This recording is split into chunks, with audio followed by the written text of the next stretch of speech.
Oh my God.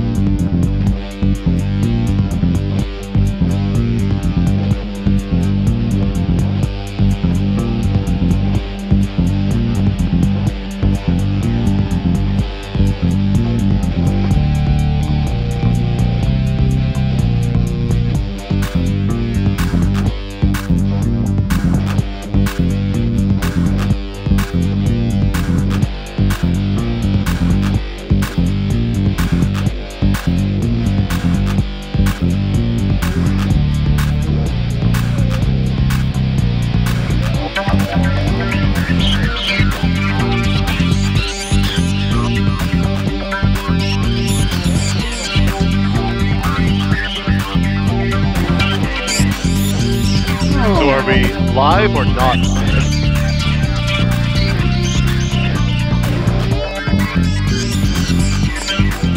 Professionalism.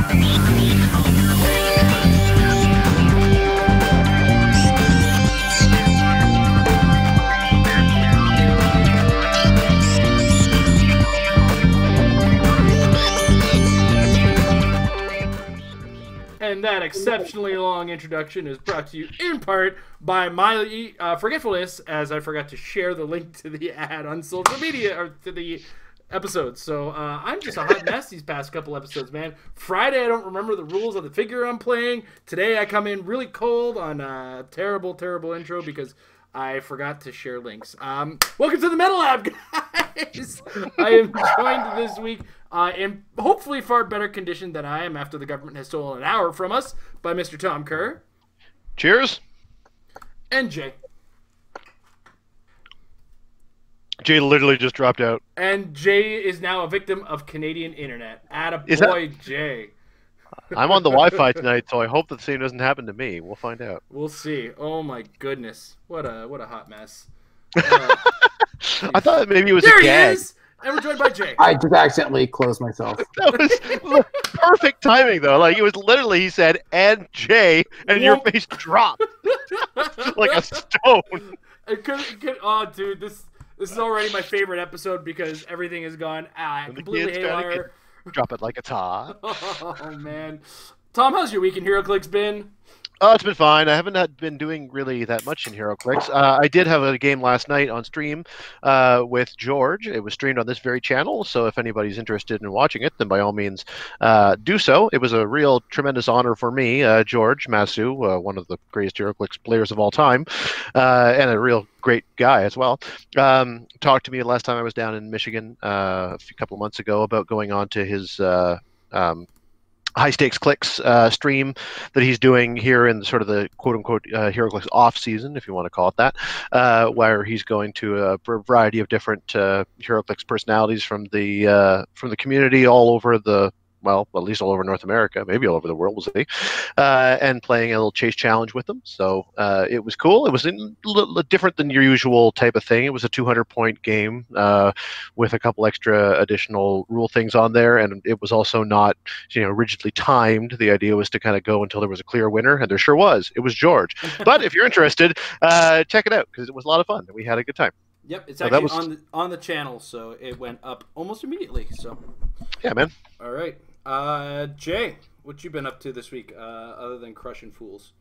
Wait, No, are you that's telling me it. to go full story? Did you not want to go first? Well, we can go full story after the previews, but I mean, I otherwise, don't have anything besides that. I mean, I made a trade with Tom. That was literally it outside of the big event. we texted each other about HeroClix. What a week. That was so. yeah. Well, if you Nothing want, really happened for me this week, just nothing special. Anything special, just 1 WKO, whatever. Spoilers. Spoiler I don't know the end of alert. the story. Oh, you'll give it to us in great detail, I'm sure.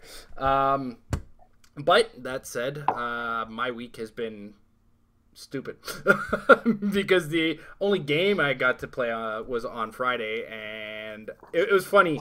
We played that game on the channel, and then I was sitting in bed after we were done, and I was like, I forgot to roll for Iron Man.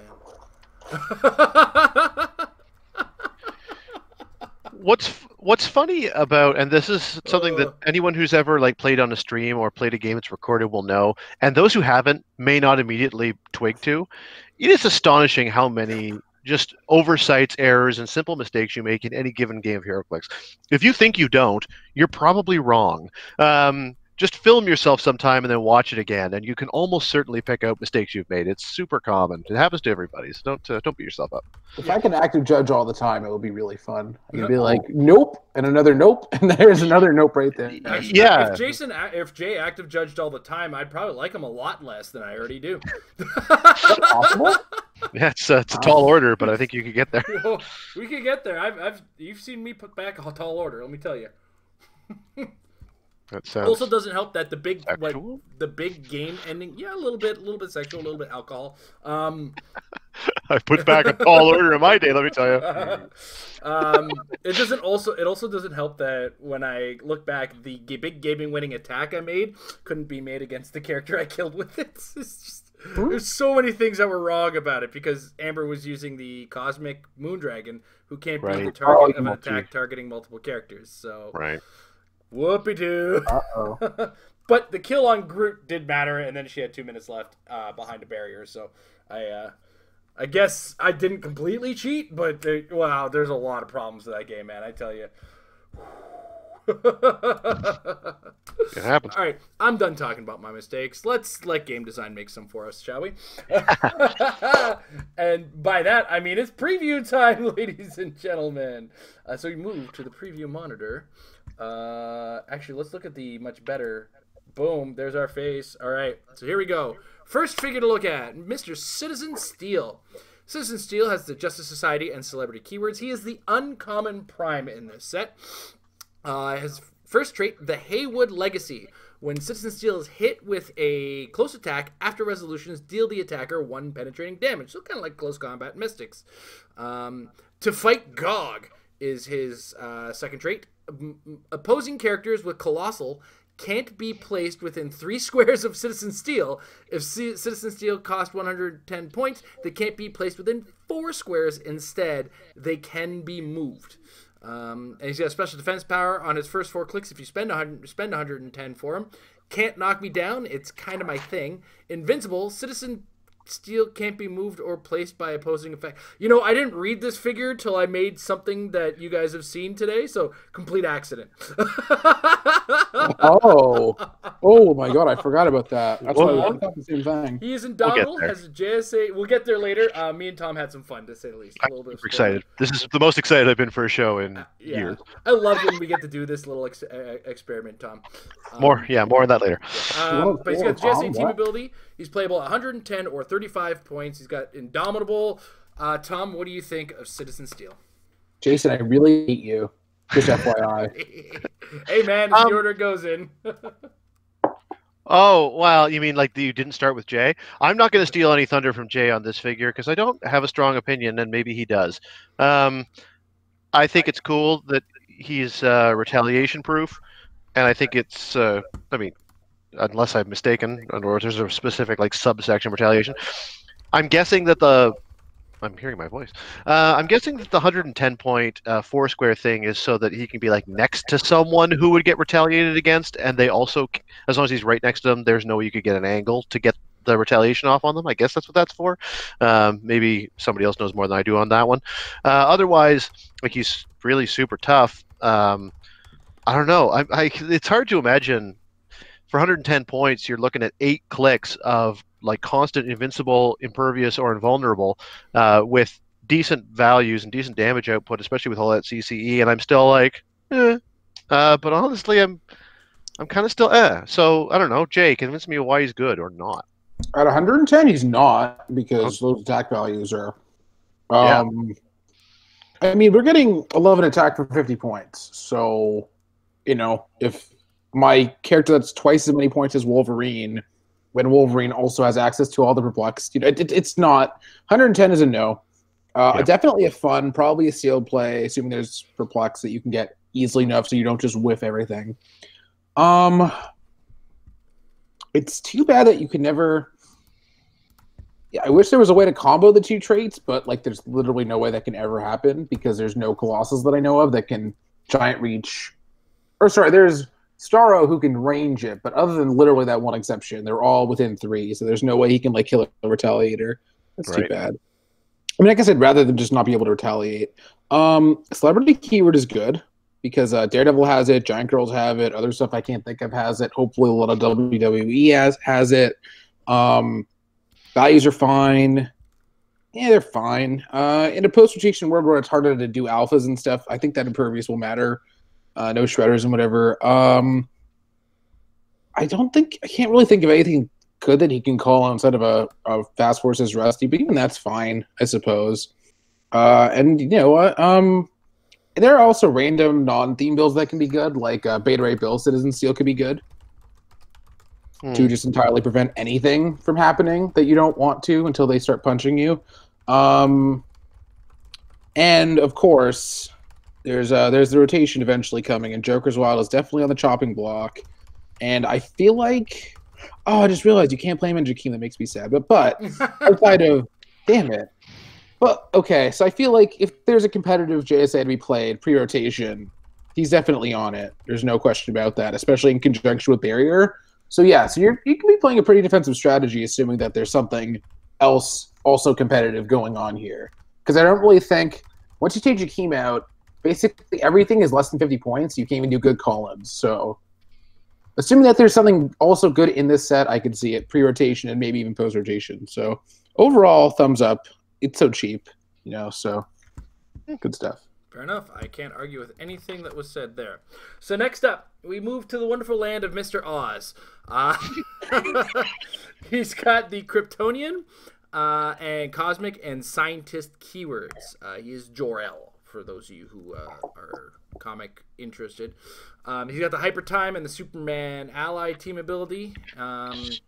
He's got a trait right here, waiting for the time to be right. If Mr. Oz is 40 points, he is KO'd when the dial clicks past a red KO line, protected pulse wave. Okay, cool. That gets over. I like that. You can't pulse wave him into more life. Yeah. If you spend 100 points, his third and fourth click have a special movement power, technologies of my own design. Free, place Mr. Oz in a square within 6 squares. The special attack power, which he has on his first 2 clicks, which is all of his clicks for his 40-point dial, intercept the projection. Telekinesis, whenever a character is placed by telekinesis, after resolutions, you may place that character within 2 squares and line of fire of their current square. It's like old telekinesis. That's you want a TK? I'm gonna TK. I'm the TK here. Special defense power on his third click. The time is right. Stop. Invincible. It crosses the red line. Mr. Oz can't be healed above this click this game. Special damage power on the first 2 clicks.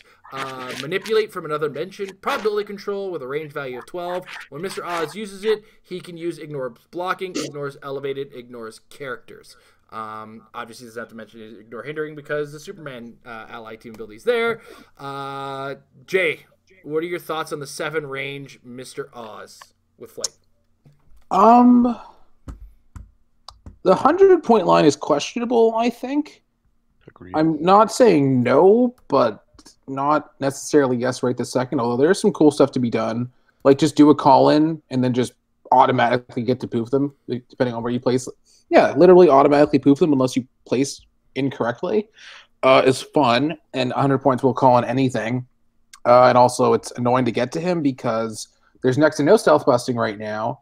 And then he has stealth as well as hyper time. So when they do try and base him, they just might not be able to. So that's pretty good defensively. And then the super senses is good.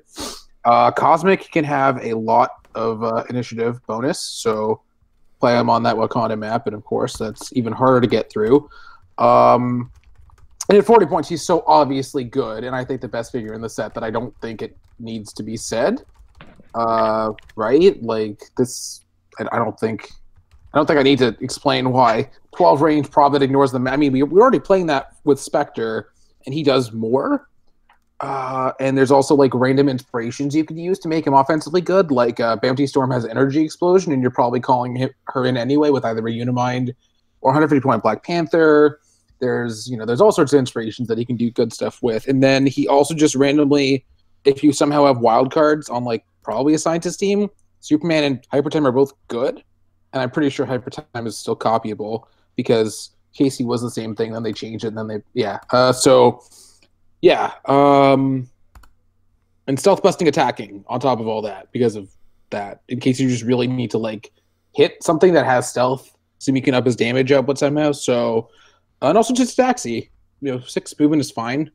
And also, I mean, the global mess around with your opponent's TK, make all your TK better. There's so much to be said that I almost think it doesn't even need to be said, if that makes any sense. Yep. Good. All right. Tom, what do you think? I'm sorry you guys got to see nothing but my face on that one. No, I don't really have much to add. I will echo everything Jay said. I'm also unconvinced about 100 points.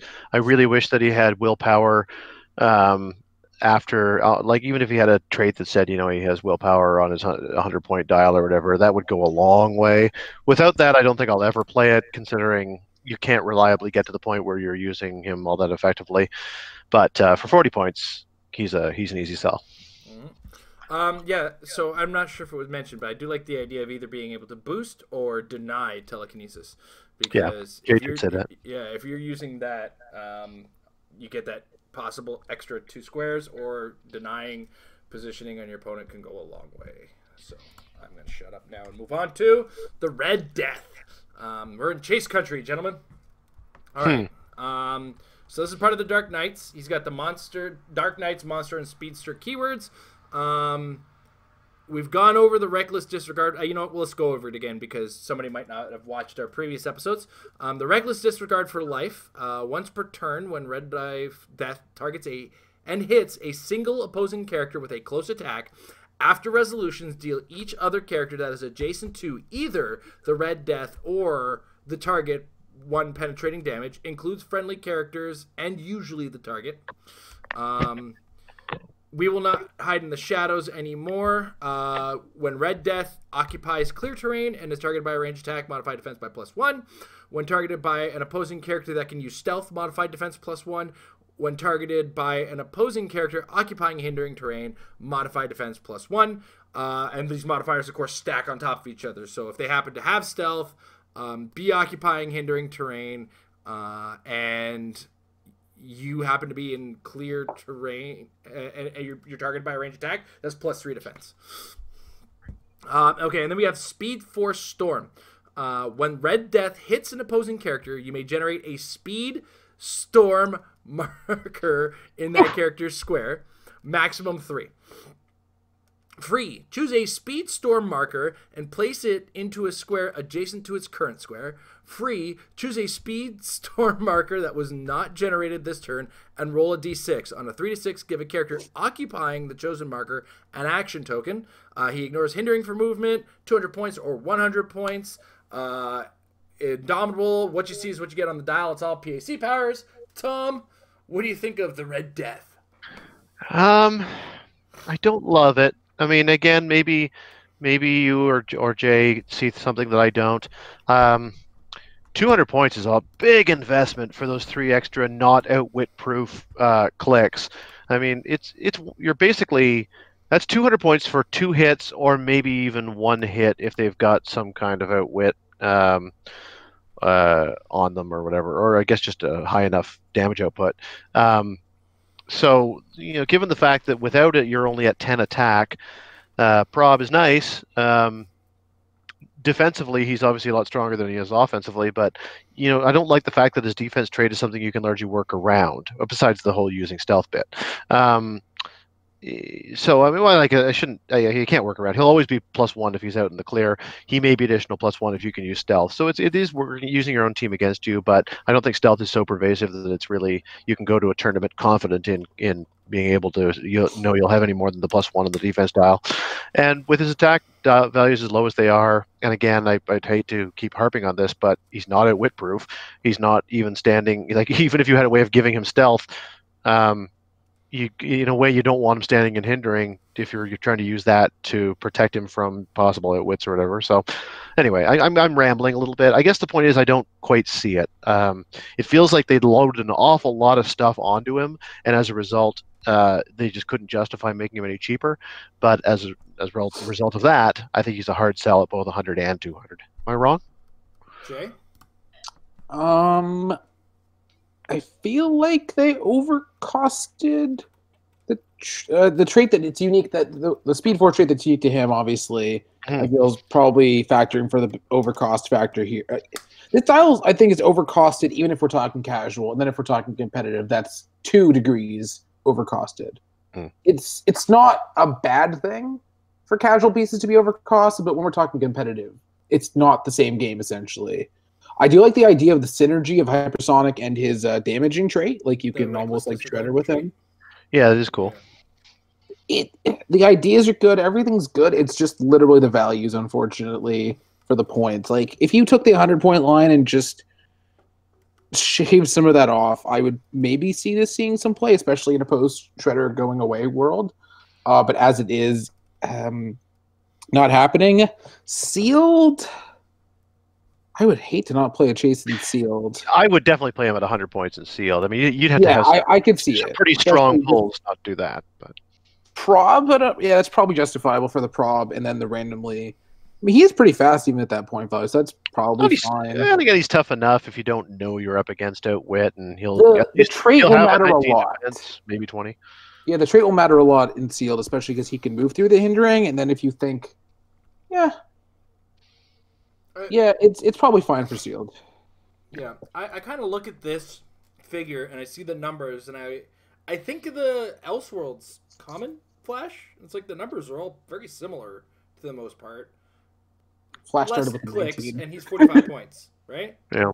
So I see where Jay's discrepancy on points. They're putting a lot into powers and the traits, so that's kind of a thing. That's to be expected, of course. And yeah, just I see where everybody's nonplussed by it. That's to be there. But of course, there's a market for these metal guys, and he's a good sealed pull like most chases. He looks cool. Oh, what do you mean? What do you mean metal guys? Dark Knight Metal was a series, and all these chases are kind of based around that series. Okay. I'm not familiar with it. I thought maybe like they were made of metal or something. I'd be like, holy crap! No, that's metal, bro. It's called metal because there's something about nth metal or something really stupid. I don't know. All right. Next up, we have the Black Canary, the bombshell version, who has the bombshells and celebrity keyword. She ignores characters for movement. She's got the bombshell trait. We've seen this in the past, but why not? When Black Canary makes an attack targeting an opposing character, give her a bombshell token. Free if she has 2 action tokens, remove 2 bombshell tokens, then make a close attack. Rockin' Live and Ringin' Heads is her other trait. Force Blast. Free. Remove a bombshell token. If you do, this turn, all knockback caused by friendly characters is doubled, and opposing characters that can use charge or combat reflexes can be knocked back. Jive and Wail is her special attack power in her first 3 clicks. Pulse Wave, when Black Canary uses it, you may remove a bombshell token. If you do, after resolutions, give an action token to each hit opposing character. And so what you see is what you get. Dial for 65 points. Tom. Yeah. Oh, great. I think Jay was supposed to go first. Jay. I need time to pull something up. Don't worry. Okay, Tom. Unlike previous, like two entries ago we were talking about, or 3 entries ago or whatever, when we were talking about Citizen Steel or whatever that guy's name was. I like the fact that these traits do work together, or at the very least, the power of the trait works together. I love the idea of if you can get 2 bombshell tokens, removing one to double your knockback and removing another one so your so your pulse wave gives action tokens. What a great pulse wave that is now. Running shot, pulse wave, knock everybody back, and give them all action tokens. That's great. What a great disruption that is. It's pretty well protected too with both shape change and super senses, so that even if you're up against an outwit, you've got at least one rollout. And like, it is the nature of HeroClix that you get up in your opponent's head when you've got a whole bunch of rollouts. Like the rollouts are good because they work, and they're also good because people don't even bother. They try to like, block your way or find other ways of trying to deal with you. But that's not so easy to do when she ignores characters. She can just get away from the one who's trying to lock her down and go for the next one. And I just think that she's really quite cool. I mean, she's the sort of character who have some portion of the time you'll go up against somebody that's just like, forget it, I'm just gonna go for an attack, and then if you whiff your rollouts, then suddenly she's sitting on like a 16 defense and she's being easily finished off. So I think that her point value is probably about right. She's a risky play, but she's certainly an effective one. You can't go wrong with Pulse Wave. I don't love her, but I do like her. Jay? Sorry, I just need to open up the screen share.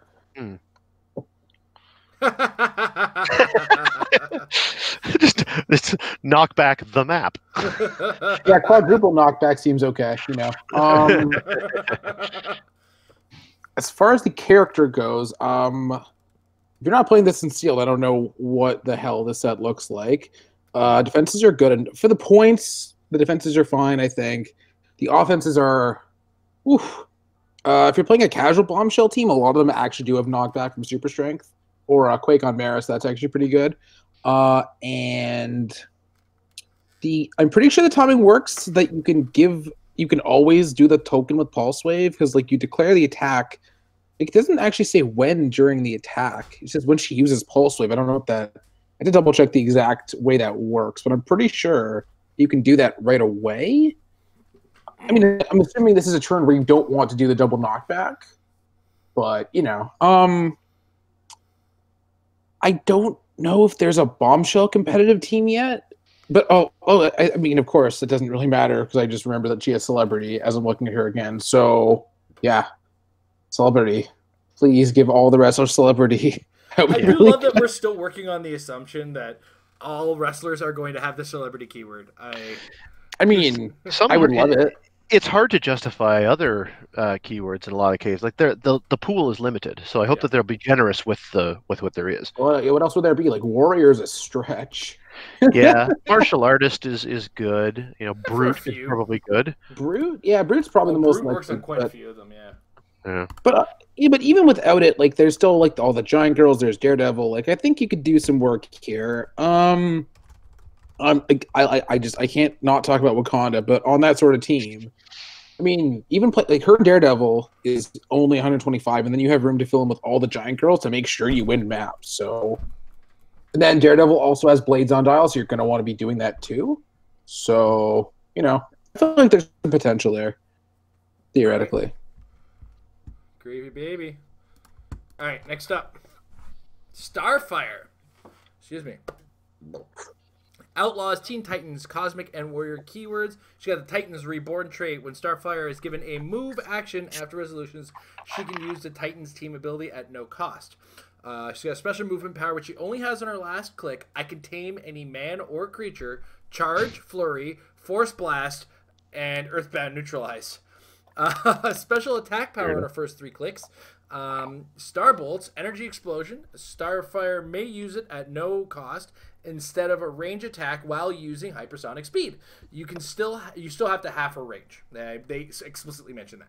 I love those things. I love the fact they're doing that now. Just throwing in a little extra thing in case anyone's like, but what about... Yeah. That makes my life so much easier, and I love it, and I will thank game design and or rules for every time I see it, because God bless. And we're slowly turning to that point where it's like reading the card explains the card. And then her last defense power, which she only has in her last click, Battle Kanja Tournament or Battle Kanga Tournament. I'm not sure which, so I went with both. Stop combat reflexes. She's got the Teen Titans team ability and the Quintessence team ability. She's playable at either 100 or 50 points. Jay, what do you think of Starfire? This is definitely a sealed play. I don't know. They're both actually really good lines. I don't know which is mean, you're probably going for the 10-pill version most of the time. Oh, in the point where we don't know what the set looks like, really. I think I love the fact that I think both are very viable. Absolutely. Yeah. Constructed 100. I want to like it, especially for the options of I can hypersonic do a lot of damage, or I can hypersonic mess with a swarm. It's a decently long dial considering the stop click quintessence to protect whatever defense powers there are and all that stuff. And I do like the idea of playing at 100 points with specs to intentionally give her like hypersonic on the last click to ignore the earthbound. Seems fun. Yep. And at 50 points, this is good cosmic filler, so I'm personally gonna look to own at least 2, assuming I'm gonna play them at 50 with cosmic. So there's your glowing recommendation, I guess you could say. All right, Tom. Agreed. I'm certainly far more explicit about preferring her 50-point dial in a constructed setting. I'm not sold on her 100-point dial, although it's not bad. I just, how do I give up? Running shot. I can't quit you running shot pulse wave with a stop click. And Teen Titans, it's just a bit of a shame that she can't. I mean, the cherry on the top of all this would be the ability to move and have someone use Teen Titans on her. But I mean, there are lots of other Teen Titans that can do that in this set. So that combined with some good keywords, yeah, there's a lot to like here. Yeah, I'm gonna throw my hat into the ring of the 50-point version for constructed for sure. All right. Next up, I believe this is actually the last one. Yeah, this is the last one. Mm-hmm. The Drowned. Oh, jeez. All right. I would assume it's the Drowned, or do you think it is the Drowned? Drowned. Drowned. And you could do it either way, and the Drowned sounds more sounds more pretentious. epic. Yeah. All right. We have Atlantis, Dark Knights, Monster, and Pirate keyword. Yar! My way through this. So this has the reckless disregard for life and the we won't hide in the shadows anymore traits, which we explained in the other figure. You're doing it wrong. You haven't affected the all important pirate accent. Not yet, but I was gonna get into it. I just wanted to get the easy stuff out of the way. You're kind of a French pirate. Scottish pirate. We've got the Batwoman of Earth 11. She's got stealth. Patrick accent. What? Stealth water terrain is considered hindering terrain for line of fire purposes everywhere on the map. If the Drowned occupies water terrain, she deals penetrating damage. Yar! She comes in at 150 or 75 points. Yar! And she looks kind of gnarly. Aquabat. Cool. If I was to describe this character, it would be Aquabat. For sure. Oh, real name Bruce Wayne. Go fig. I gotta read this Metal series to find out what the heck happened, because all these characters have real name Bruce Wayne. Tom. I don't love the fact that her hide in the shadows seems to combat against her Batwoman of Earth 11 thing, but I guess you can, it's differently good. Do you want to have a higher defense and to be targetable, or do you want to be untargetable and be in the water? I mean, it's the only thing that's tricky about it is that it means choosing map can be a bit of a pain. You don't just want to go on pure water in case you're up against stealth busting and you'd rather have high defense, but you don't want to go on a map with so little water that you can't take advantage of penetrating damage and stuff. So that's probably something that irks me more in principle than it would in practice. And of course, the counter argument is always options are good, but sometimes I'm always a bit annoyed when things work against one another. That being said, she's decent. I do like the fact that she's got a full dial of poison that is penetrating when she's in the water. It doesn't just say her attacks are penetrating after all. She just deals penetrating damage. You can take good advantage of dealing penetrating damage or stuff like that with passive powers, as we'll talk about later with another thing that Jason and I are going to get into very excitingly. But anyway, I don't adore her at 150. Again, she's a hard sell for me without being outwit proof. At least she does have stealth. But again, the stealth is working against another power on her own dial, and it depends on being on water, which is not that common. If you don't win map, and at 150, you're going to have a hard time with building any kind of a theme team large enough to be able to reliably win map. I suspect that she will not have a lot of water to hide in, and thus she'll be very soft and outwit happy, or certainly ready for some serious outwitting, and then some serious getting knocked well into her dial. So 150, hard sell, even in sealed, with no range or kind of crappy movement. Like the only moving attack within 5. Yeah, man, that's a hard, even sealed, that's a hard sell, and that's a shame to say about Chase. At 75, I'd play her in sealed, but she's not a constructive pickup for me. Jay? 1 second, I have to screen share again. I think Aquacat is pretty okay.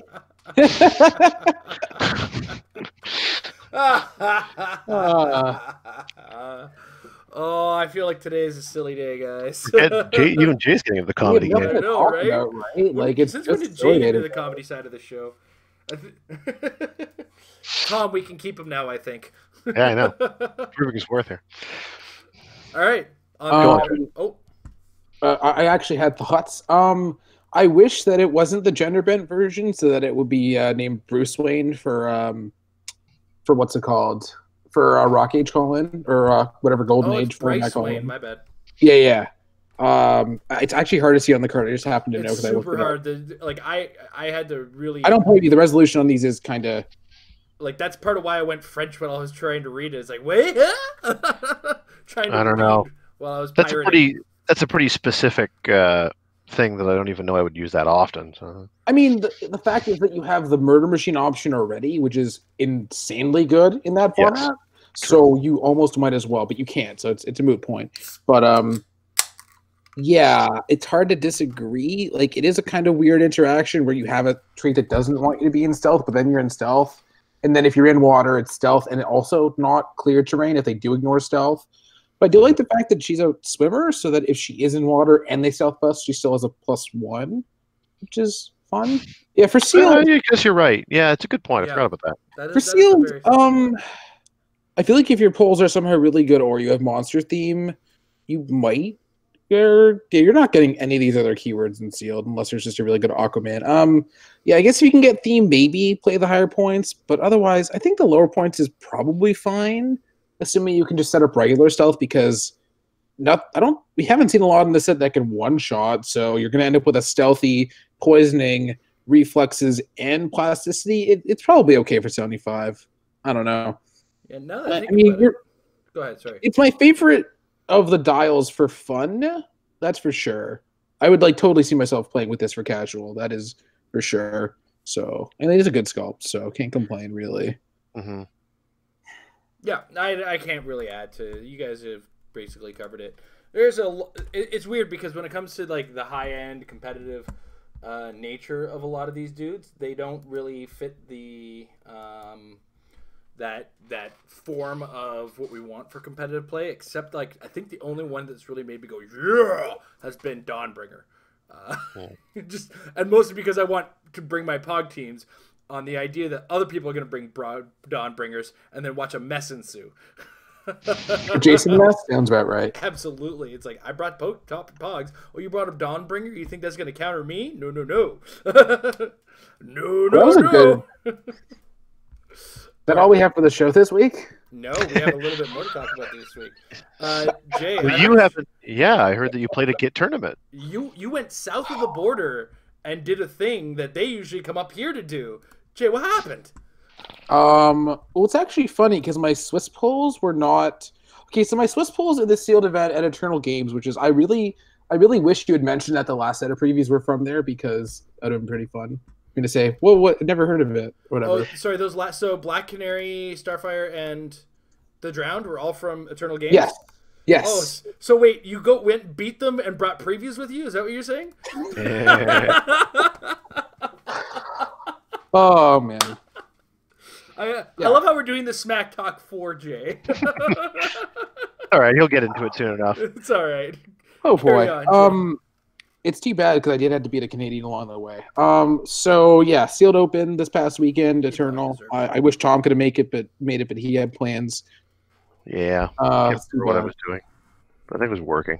And then I saw my brother. With your brother. I did both, in fact, and it was really cool. We got to see Captain Marvel, and I really thought it was a good movie. And it was great to see my brother. He's been away for a few months. Anyway, this is not like tune into, the Tom's Life Lab. Tom's Schedule Lab. Yeah. So yeah, Sealed. I honestly can't remember the last time I liked the Sealed set so much. Like, I just really can't. I mean, it's funny because I would have said Secret Wars, except for Black Panther being a thing in the environment, but then I went with Black Panther, so. But yeah, really cool Sealed set. I ended up going with a team that I don't want to say it was bad. I want to say it was a team that I had to play well. I'll say. So I ended up going with. I don't think I actually posted this. I don't think I posted my Swiss team on my Clips. Yeah, I just posted your redraft team because lucky you, they did a redraft in the top 8. Yeah, okay, so I know I did. I posted the video. Yeah, I posted the live video. This team pretty much built itself. It was all the EarthX stuff I had in the pack. So I went with the main figures were Clea and Cap Resilient. I pulled the Skull, so I obviously played him. And ended up filling it out with, I think I literally had no other options. I mean, somebody can watch the video and correct me if I'm wrong. But I ended up going with the Hydra female generic, so the one with Incap, which is not bad. I mean, it's a 4-click dial. People probably don't necessarily realize how long the dial is or whatever. It's fine. And then the police sergeant, who I actually found was pretty decent. It's not easy to one-shot him in this environment, and also PD's good.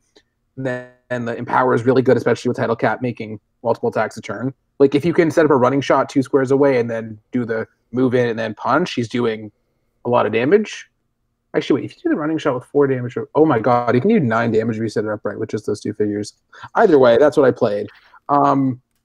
Maps, I ended up going for Unblock Time in case I just needed to shoot stuff with Mind Control and not have anything in the way, because that's the most clear map they've printed in forever. Bifrost for obvious reasons, because Skull gonna Skull. And then Wakanda from Avengers Defenders War, because I don't remember why I never used it.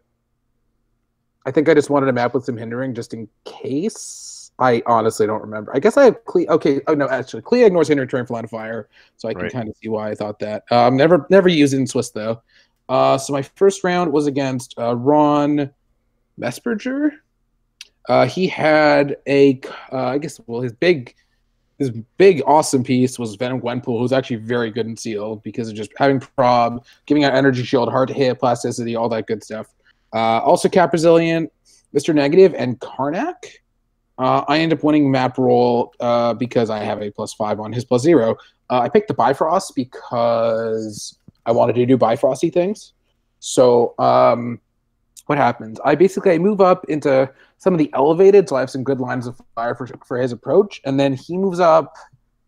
What did he do? He moved up a bit, and then I killed something, and then he started attacking me. I can't remember really. I think I ended up moving. I ended up mind controlling his Cap Resilient just next to, in between a bunch of the blocking and then the Bifrost, and then I basically surrounded him so he had nowhere to go. I think I killed Venom Gwenpool first because I didn't realize that this was the way it could go. But there's no reason, because the way the Bifrost works is that when you're in the Bifrost, you take the damage, whatever, and then you end up in the next closest square. And there's really no reason why they can't be an elevated square because it's not closer. Like, physically speaking, a square of elevated and a square of grounded aren't differently distant. So that does work. So I managed to set up a perfect line to put her up an angle on the elevated to shoot her after. The big thing was he forgot, or he didn't realize that I had the trait on Clea where she ignored shape change. And she based Clea. So I went to the defense power and just punched her straight up. Because Clea doesn't need to shoot with it. She just punched and did it. So I ended up winning. I'm going on too long. I ended up winning the game 245 to 55. It got to the point where I could have won with full points, but I want to be pared down a little bit. If that makes sense. Yeah. It's a sealed environment. You don't want to play against something else that can wipe. Well, it's a bold move, but strategic. I mean, it was only a couple points short. It was fine for that point of the tournament. And I played against Jordan Yang, who was the gentleman who unfortunately had lost a family member who we went to the charity event for. He had a really good team. He had Black Bolt. He also had Skull. He had X-51 and Red Union Jack. So the problem with this matchup is that, obviously, Skull on Skull is weird, but then I also can't pick a map that's bad for his skull because then that's a good map for Black Bolt to hide in. If that makes any sense. So I basically had to let his skull be annoying at the cost of making sure that his Black Bolt couldn't just hit and run forever. So I did win map roll, chose a mock time again, and then the problem with Black Bolt is that you can't prob him if he's hypersonicking with starting off on no tokens, and then he just hit, and then so he hits, or basically I end up inching up a little bit the whole time, protecting, using some nothing figure. I think it was the Hydra to only let that be mind controlled, and why would he want to mind control that or whatever? And then I think he did that. He like moved up a little bit to try and set up to kill it, and then he only hit it for 3, so it was still alive, and then I hit his Union Jack to the last click and then killed it, and then he killed stuff, and then it went back and forth. It basically got to the point where I had moved up a bunch. His Black Bolt was on a token, so I moved Clea up, carrying Skull, more on his side of the map. I outwitted the hypersonic, based his Black Bolt with the police officer generic because it has the cool special power where it gives -1 breakaways. So he's off hypersonic, -1 breakaway rolls. Then his skull mind controls my my cop dude, which is fine because he only needed a 5. And then he proceeds to hit back-to-back 8s with Clea against probs to hit her off of the outwit, which really upset me because odds on that aren't great. So, and then in addition to that, I really had to take the push at the improv because otherwise I was just not winning. So I pushed her in addition to him just hitting again, which is unfortunate. And then where did I kill? I killed the Union Jack, and I killed his skull in a series of really lucky rolls, actually. Like, I flurried with the cop, and then I think my skull straight up attacked him for damage, which was really weird. That's what happened. But he ended up taking title cap, and I took those. He won 80-70. I think if we had a bit more time, if we had a bit more time, my Clea was on Running Shot, Psychic Blast. His X51 was pushed, so I could have back-to-back Psychic Blasted him to the first stop click and then killed him. And his Black Bolt was pushed. So if I had a couple more minutes, who knows? But it ended up being that I lost 80-70. Next round, I had to play against Emily, which was just really sad because I never want to play against Emily in an actual non-playtest environment. Right. Unless it's literally round 1, then it's okay. Yeah, literally round 1 is fine. Any other time, probably not. So she was playing Earth X theme, Silver Sable, Venom Symbiote, going on the Black Panther, Medusa, and Ox. This is the only map where I lost all day, funnily enough, where it didn't really matter as much. She won map, putting us on the Wakanda map from Earth X. She couldn't really hit much, and I couldn't really miss much, basically, but I also have really good attack values. Like, I have a 12-12, Perplex to get Clea to a 12 as well, Theme Probs, Outwit. Like, it was a very well-balanced SEAL team, because I had Perplex, Outwit, and Prob from all that, and all the modifiers, whatever. So, basically what happens, like, Ox charges up to try and get something done before he gets shot to death by Clea. I am able to one-turn him because I have, like, Cap. I think, what did I do? I, like, mind controlled him to a square to get, like, hit by Cap doing the free attack and then another random attack, something like that. Clea can just do it herself, can't she? Like, isn't Ox only 3 clicks with toughness? No, sorry, this is the Earth X Ox. Oh, 5 clicks, including invulnerability to start. So I one-turn him. Her Silver Sable tries to get some energy explosion damage off, and unfortunately, she just couldn't make any good plays while keeping the Mastermind available, so I was able to one-turn her. Black Panther was annoying to hit with Symbiote, but I managed to eventually, although the stealth busting mattered a lot, because I could just not care about his straight and stealth. Yeah, Clea was actually surprisingly effective in this environment, despite the 100 points, no willpower, only phasing. Hindering proof, seeing through hindering and outwit is so great together. I just love it. With the prob as well, it's great. Yeah, so I ended up winning the game. She took 55, which was the Cop generic and the Hydra. My next round was against...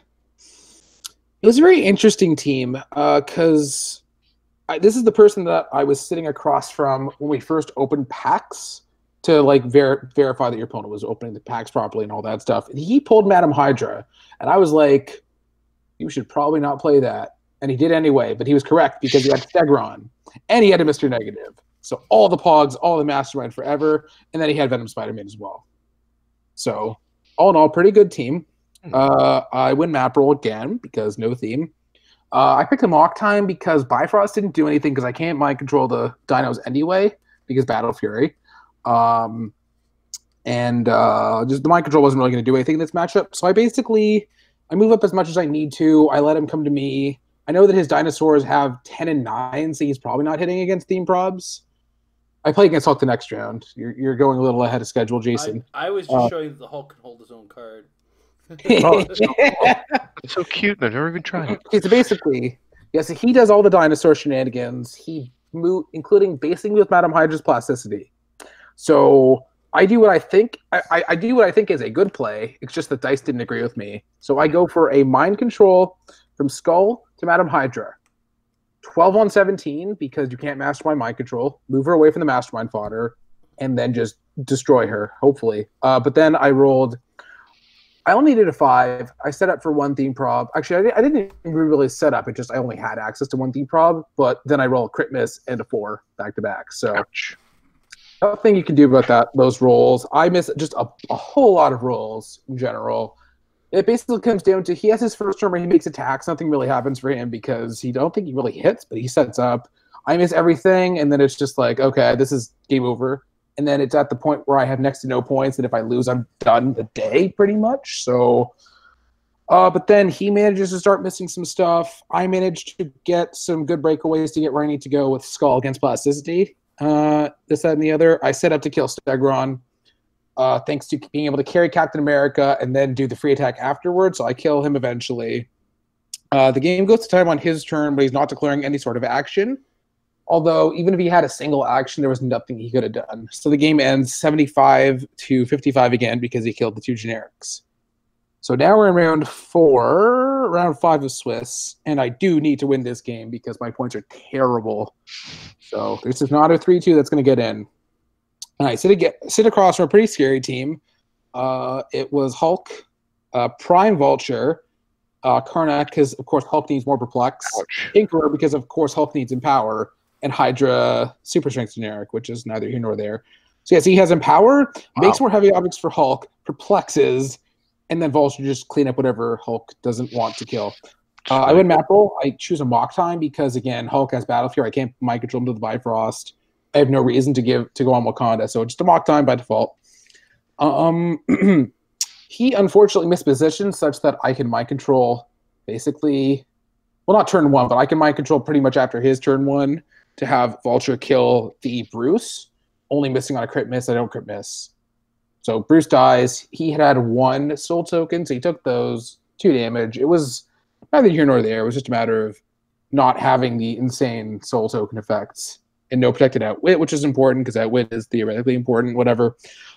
So the way the game basically went was that because of my range and his losing a perplex and all that stuff, like I just have better swing than him. Like there's no way I can't attack him first because of my range or just moving cap, making attacks, all that stuff. So yeah, because Hulk loses the soul tokens or Bruce dies. So he lost a protected outwit. So basically he moves up. It gets. I basically tell him. I do all the math for him. I'm like, you have to move up and try and make plays because I'm going to attack you first. And he does. And then I get to attack him because that's how the game was going to go. And then unfortunately, Hulk decided to miss on his push on his last click because he had to do the play. He needed, maybe the points are important. Hulk was going to die. He's on like a 17. I'm not going to miss. With PDs on a giant, all the modifiers, whatever. Like, I'm not missing. And then he just decides to miss on his push attack. So Hulk did basically nothing. And then it just comes down to cleaning up. So I win 300 to 30. And I think I was 4th at the time, but I don't know. I can't verify this without doing a lot of math, which is not happening. So I was probably 4th, maybe 5th seed. I can't remember. So we opened new packs. And I didn't literally pull a constructed level team, but this is as close to constructed as you can get in this environment. My first pack has Beetle, which I'm like, okay, I can work with this. It's pretty good. Okay. And I pulled, like, what was it? I think Sable. I think I pulled Silver Sable in the first pack as well. Maybe Electro. I'm like, okay, so I'm probably going to go for a plus 6 character theme, Syndicate, whatever. It's fine. I can make this work. It was definitely happier than what I had started with because I was not owning the event with that team. Not happening. So basically, yes, that happens. I open the second pack. I see a Super Rare Venom. I see a Volturian. Basically, the team ended up being Tinkerer, Volturian adds up to 50, Electro's 50, Sable's 50, and then Beetle and Venom add up to 150. So I'm at +6 theme. I have all the stats on all the characters. I have Empower. I can make Warlight objects for attacking damage. I have 2 taxis. I have Perplex on top of all the stats. This team built itself. This was going to be the winning team unless something really weird and bad happened. I don't know. This was going to be the winning team. Beetle has like 7-8 movement running shot, and then I have this is the winning team.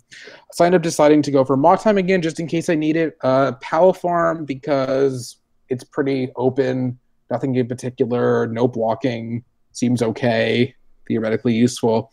And Earthlex Wakanda. I actually ended up using each of these maps once, which was really good. I was very happy about the map choice at the end. So I play against Jordan again, which is frightening because he managed to open another Black Bolt. He had Spider-Man, Electro, and Mr. Negative. So this matchup kind of ended up similar to the last one of Swiss, where it was basically my plays are going to happen first, so he needs to set up to do his plays afterwards. I attack Spider-Man for a one-shot like 3 or 4 times, and he rolls out of it every single time. Mr. Negative gets 4 tokens of 4 pogs eventually. Black Bolt, what did Black Bolt do? I can't remember. Basically, the way the math was is that my swing was so good that if his Black Bolt moves into position to set up the attack the next turn, I had the charge. So that's basically what happened. Venom went for the charge, hit him for whatever. He still had Hypersonic, but at that point, he was off a token. So it was 50-50 because I couldn't prob against him, but he just misses he goes for the Hypersonic, he misses. Black Bolt stuck there. I think I end up killing the next turn because Venom has Exploit. And then it's just a matter of cleaning up from there because Electro's not doing anything because I have stealth on everything. And I have just enough non-stealth such that I can use the body stealthers to body block, basically. So I clean it from there. I went 295-0. I play top 4. I played against Jeremy Walters, who I felt bad for because he had an amazing Swiss team, including like Doc Ock, 6 characters, all that good stuff. He is playing Red Union Jack, Black Panther, Clea, Gorgon, and I win map roll. Gorgon at lower points, I should say. So I win map roll because I have +2 on him. I picked the Pal Farm because no blocking is theoretically good against Gorgon, giving him nothing to ignore, really. I think he had a really good poker face. I don't think he realized. I think he did realize that he didn't necessarily have much of a chance because my swing is insane, and he just didn't really have much going for him. So basically, he ends up like positioning such that I was able to kill the Union Jack and then give him no opportunity to punish me for it. So I just do it, and then the swing is crazy because Beetle has the 8 movement running shot +6 printed range plus the +1 plus perplex. So so I just do that. And then he comes in with the other characters. I end up killing Gorgon. I actually set it up so I could kill Gorgon with Tinkerer because Tinkerer has to finish Syndicate to borrow 11s, becomes a 12 because of Beetle. And then I perplex up his damage, I think. So he actually finished off Gorgon. And then I end up... Huh? It's a great little trick. Yeah. I end up hitting Clea for 5. Yeah, so Clea had moved up. I hit her for 5. And I think Venom was 3 damage +4 plus an object, or it was 3 becomes 4 becomes another perplex or something like that. So I hit her onto click 5 with a token. So if he doesn't roll leadership, she just dies. I think he did roll leadership, but she was then also on Force Blast, base with Venom, couldn't do anything. Yeah, because it's Force Blast, Energy Explosion, the defend power, shape change. So she's useless. And then Black Panther is just there. I think he didn't position in stealth for some reason. I guess I occupied all the hindrance terrain. Either way, I ended up winning this game 295-0. Anybody would have won with this team. It was my last open win because that's the only way I can win these things. My last round matchup is against one of the better players in the area, one of the better players that was at the event. Our friend and not quite King of the North right now, but former King King of the North because PJ decided to be PJ. He is playing not a bad team because he did have the rare prime, but it wasn't a great team, unfortunately.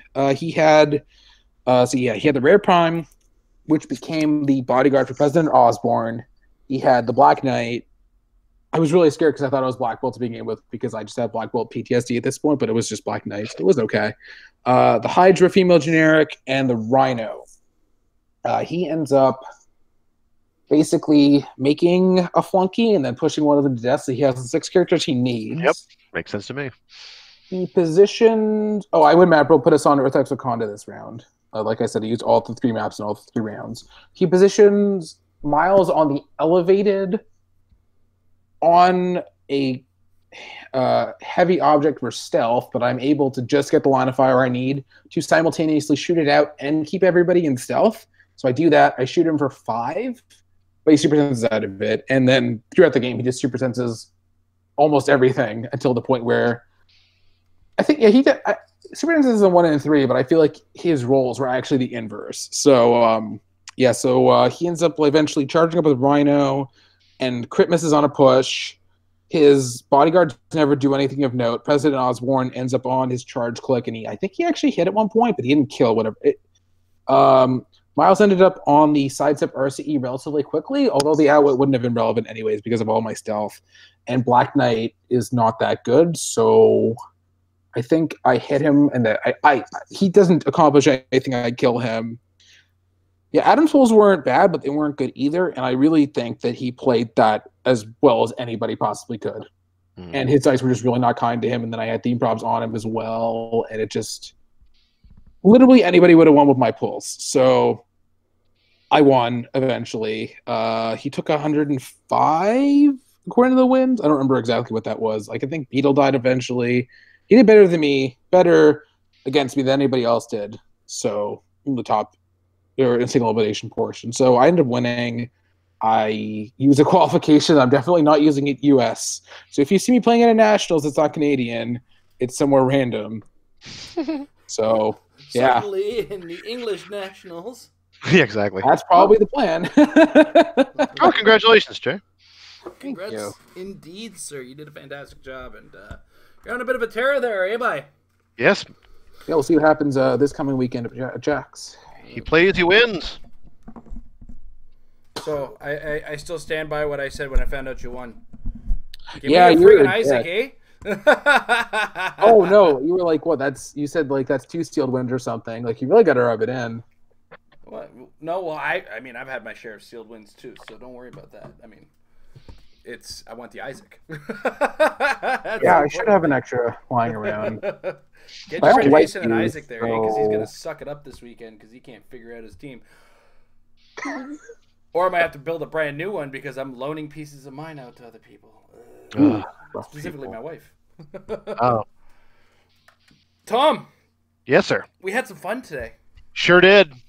You wanna take everybody through it? Sure. Do you like? I'll introduce the segment, and then I can do mine, or you can do yours, or we can figure it out. But anyway, we were talking this morning between Jay and I about what we wanted to do for tonight's show because it didn't seem like there was a lot to talk about. We had some previews, and we knew Jay was going to regale us with the story of his victory, but we needed to have a subject. What am I hearing the echo from? Is that me? Jay, do you have headphones on? I do. Weird. It might be. It's weird. Well. Anyway, it's gonna. Yeah. So anyway, I had the idea that it was probably a couple of years ago now, but Jason and I once did a thing where we would share what our pieces would be if we were to win Worlds. And he made a Doctor Doom, and I made a Hulk, and it was all good and fun, and we had a nice little bit of dial designing that day. It's going to change so I don't hear my voice quite so much. How about now? That's better. And so what I had in mind for this one was, rather than do the Worlds thing, we said, well, we had WWE clicks introduced to us. Jason and I were talking about WWE last night while he was watching Fastlane and I was playing George. WrestleMania season is in full swing now. We're well on the road to WrestleMania, and we still haven't got any previews or any idea of what HeroClix is going to be, or rather what WWE is going to be in HeroClix format. So what we decided to do was take the ball and run with it and just sort of say, what would we do if we were in charge? What would we want to see in terms of the WWE Clix format? So, and the idea was each of us would wind up creating a sample dial or two of what we were thinking of, and just sort of talk a little bit about what we would like to see in terms of the formatting of it, how you would translate sort of the larger than life characters of WWE into HeroClix form, because there's a number of different ways you can go with that. How you'd like to see it released in terms of boosters and numbers and set themes and all that stuff, and just kind of riff it a little bit. So that's what we did. Do you want me to talk a little bit first, or? It's up to you. I just want to know how do we want to do it? Do we want to go dial, or do you want to do it all at once? Well, I think it's more fun if we go back and forth. So why don't we each sort of explain first of all, how we would like to see HeroClix realized in, or WWE realized in HeroClix form, and then we'll each do a dial, and we each do another dial, and then we'll just sort of chat about it and get Jay's feedback. Awesome. Why? For fun. Well, Jay, you can read a dial as it is, and we've given you the dials ahead of time so you had a chance to read them and share your thoughts of those dials as figures in the game of HeroClix. Yes, exactly. And I want to exclude me as much as possible. Viewers, don't worry. We got to include you. I mean, yeah. All right. So that said, obviously my biggest dream, because I am a big wrestling fan, not just of the WWE, but is that there's enough, I think, in all the eras of wrestling to do a 5-figure booster set. I'm not kidding. Like, if you can make just on the old school wrestlers of yore alone, there's a 5-figure booster set. Yeah, I agree. I did the same thing. Mm-hmm. So, and every set could be an era, or you could divide the eras by rarities. So you could, throw some old school wrestlers in the chase slot if you want, and some top tier wrestlers in the super rare slot, and go down the tier and whatnot.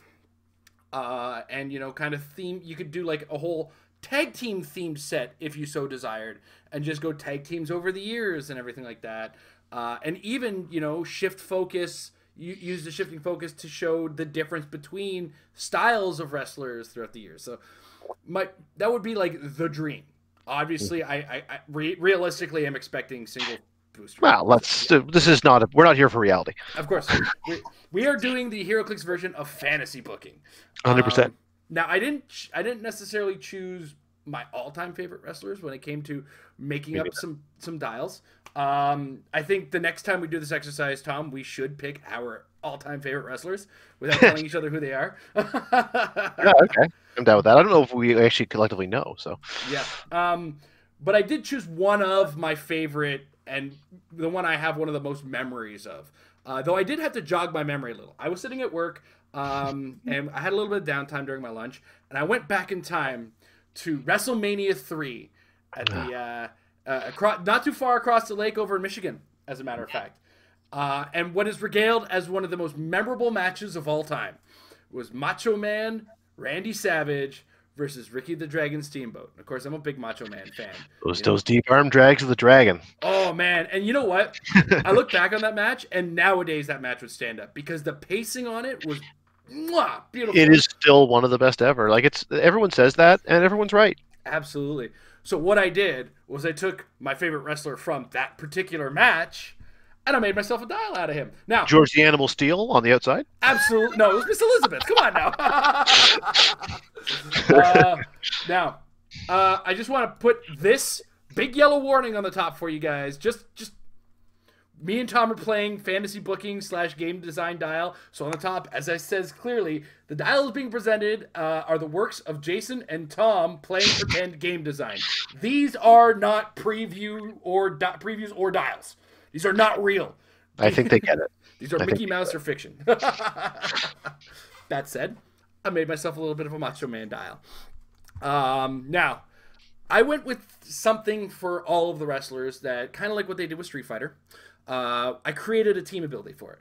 And that's the WWE Superstar. And I think I kind of copied. I don't know if I copied it verbatim, but It's almost exactly the same. It's It is numeral almost exactly the same. translated to be the Yeah. same thing. But basically, the power reads: power, move this character 3 squares to make a close attack at no cost. It's a close attack, so you're not using any powers on it, unless you have like Precision Strike or Steel Energy. It's really the only powers you're going to gain off of it.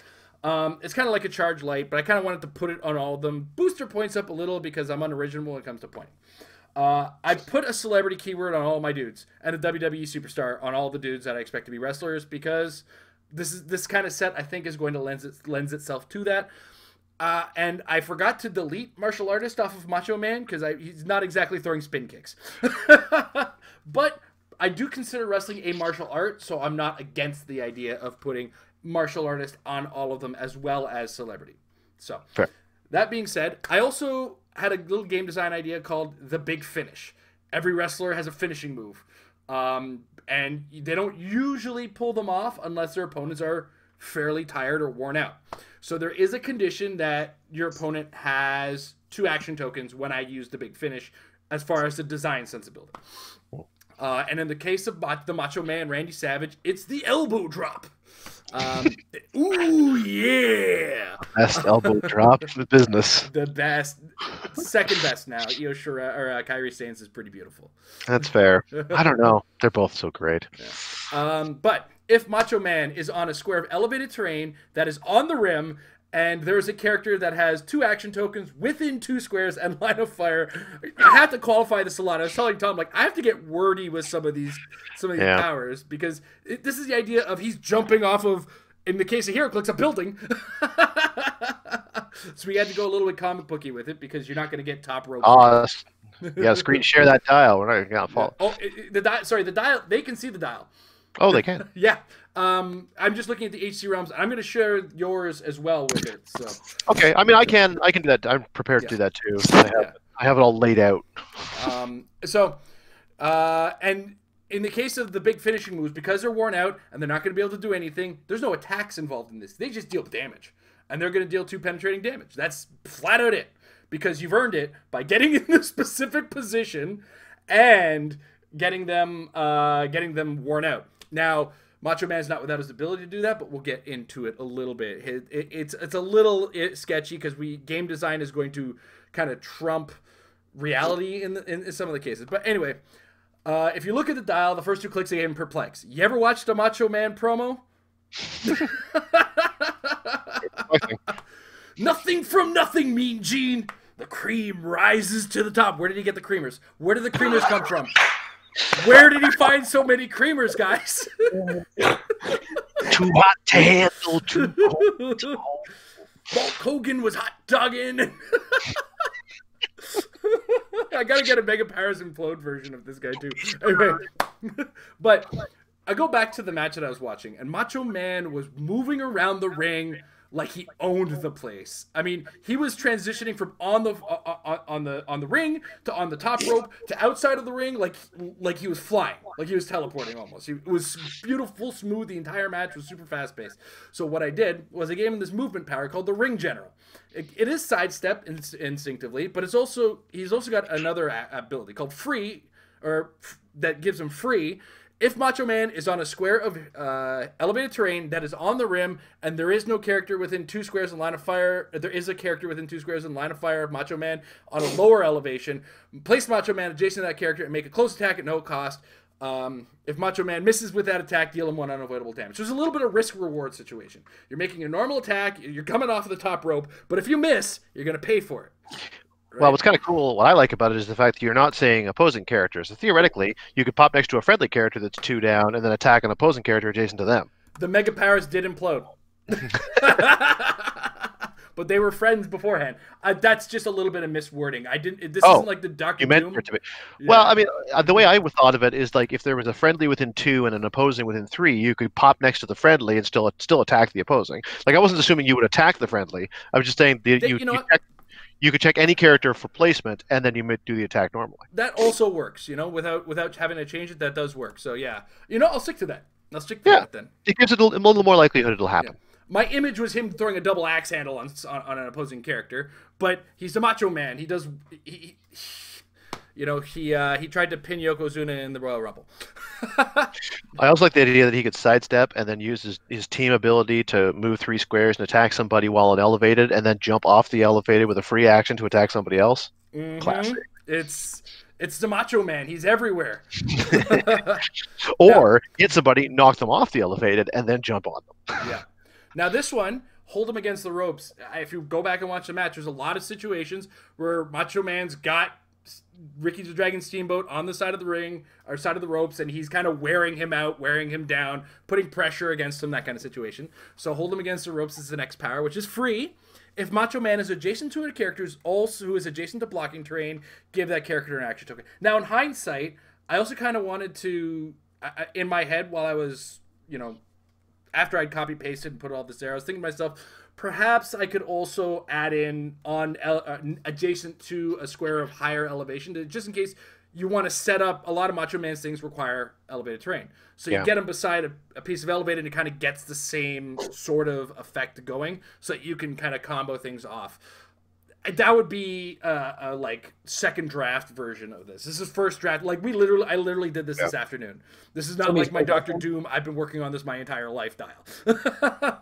So, but yeah, the idea is he's wearing him out. Give him an action token, and it's supposed to work with the big finish or another wrestler's big finish, because Macho Man is not against tag team wrestling with his friend Hulk Hogan at one time.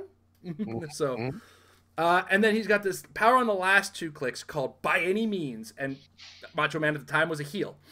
And this is power if an adjacent character is occupying or adjacent to a square with an object, deal them 1 penetrating damage. This is like the Macho Man smashing his head on the table, or in the case of Ricky the Dragon Steamboat, putting his throat on the rail and bashing the back of his head. So... It's kind of and I just gave him toughness across the board. I'm kind of envisioning this as a chase, as the dial is, and this is kind of how the direction I would go if I was to make a Macho Man that represents Macho Man in the days of WrestleMania 3, and specifically based on that match. I don't know, Tom, what are your thoughts on Jason's Macho Man? I think it's great. I love all the things that work together. The only and I texted you this too. Yeah. I wish he had improved movement ignores elevated, so that he could theoretically use his sidestep to get back up onto the elevated to try to combo his powers even more. Like, I love the idea of him doing the big finish and then sidestepping back up and using Rig General to fly back down again, or power using WWE Superstar to run up and knock somebody off some elevated and then jump down at them with one of the many powers that allows him to do that. But I mean, I think it's great. I think it's a cool way of trying to represent him in the game. I honestly think that some of his powers are so situational that I would personally argue he could probably be even cheaper. I mean, obviously we're fantasy booking, so what does it matter? But even in the context of fantasy booking, I do think you could probably shave a few points off him, since a lot of times it'll be hard to pull off his really special stuff, and otherwise he's pretty much sidestepping, move and attack, perplex, and kind of lockdown character. But I like him. I think it's a good representation. Thank you. I was thinking 65 as well as a possibility for the points given the length of dial. I feel like there's one extra click there to put it past 65. But as a chase, it could be a 65-point dial. I can see it. Yeah. What do you think, Jay? Why are you asking me that question? I am curious what the sculpt reference for this, or what the sculpt would look like, because I have no reference for this. Let me go. At WrestleMania 3, they were coming out on the little floats. Like, that was the thing they did for WrestleMania 3. So I think it should be him on the float, pointing around or whatever with Elizabeth. That's cute. Yeah. Okay. Do we want to go in match or out of match? Because there's a couple directions we could go. The pre-match cloak I kind of like. I'm not gonna lie. That's really cool. Yeah. Because I don't have much of a reference. Like, I have a very limited scope of reference for this sort of thing, as you know. So. But what about the dial? Do you like the dial? Yeah. I mean, I was setting up, but you could just ruin my momentum. Okay, sorry. Well, momentum! I just realized. that was not intentional. That's amazing. Yeah, I don't really. Yeah, I could basically. This kind of seems like a wrestler dial to me. Seems fine. Perplexes. I think Perplex is appropriate, considering what I know. I mean, I've seen the cream thing. I know. Yeah. For those interested, there's a reference. There's the image reference I just sent Jay for that I mean, I in the can't chat. see, I don't. Oh, We're a little I don't know. windowed right now, so okay. Because I was thinking something like this. Oh yeah! This is, you know,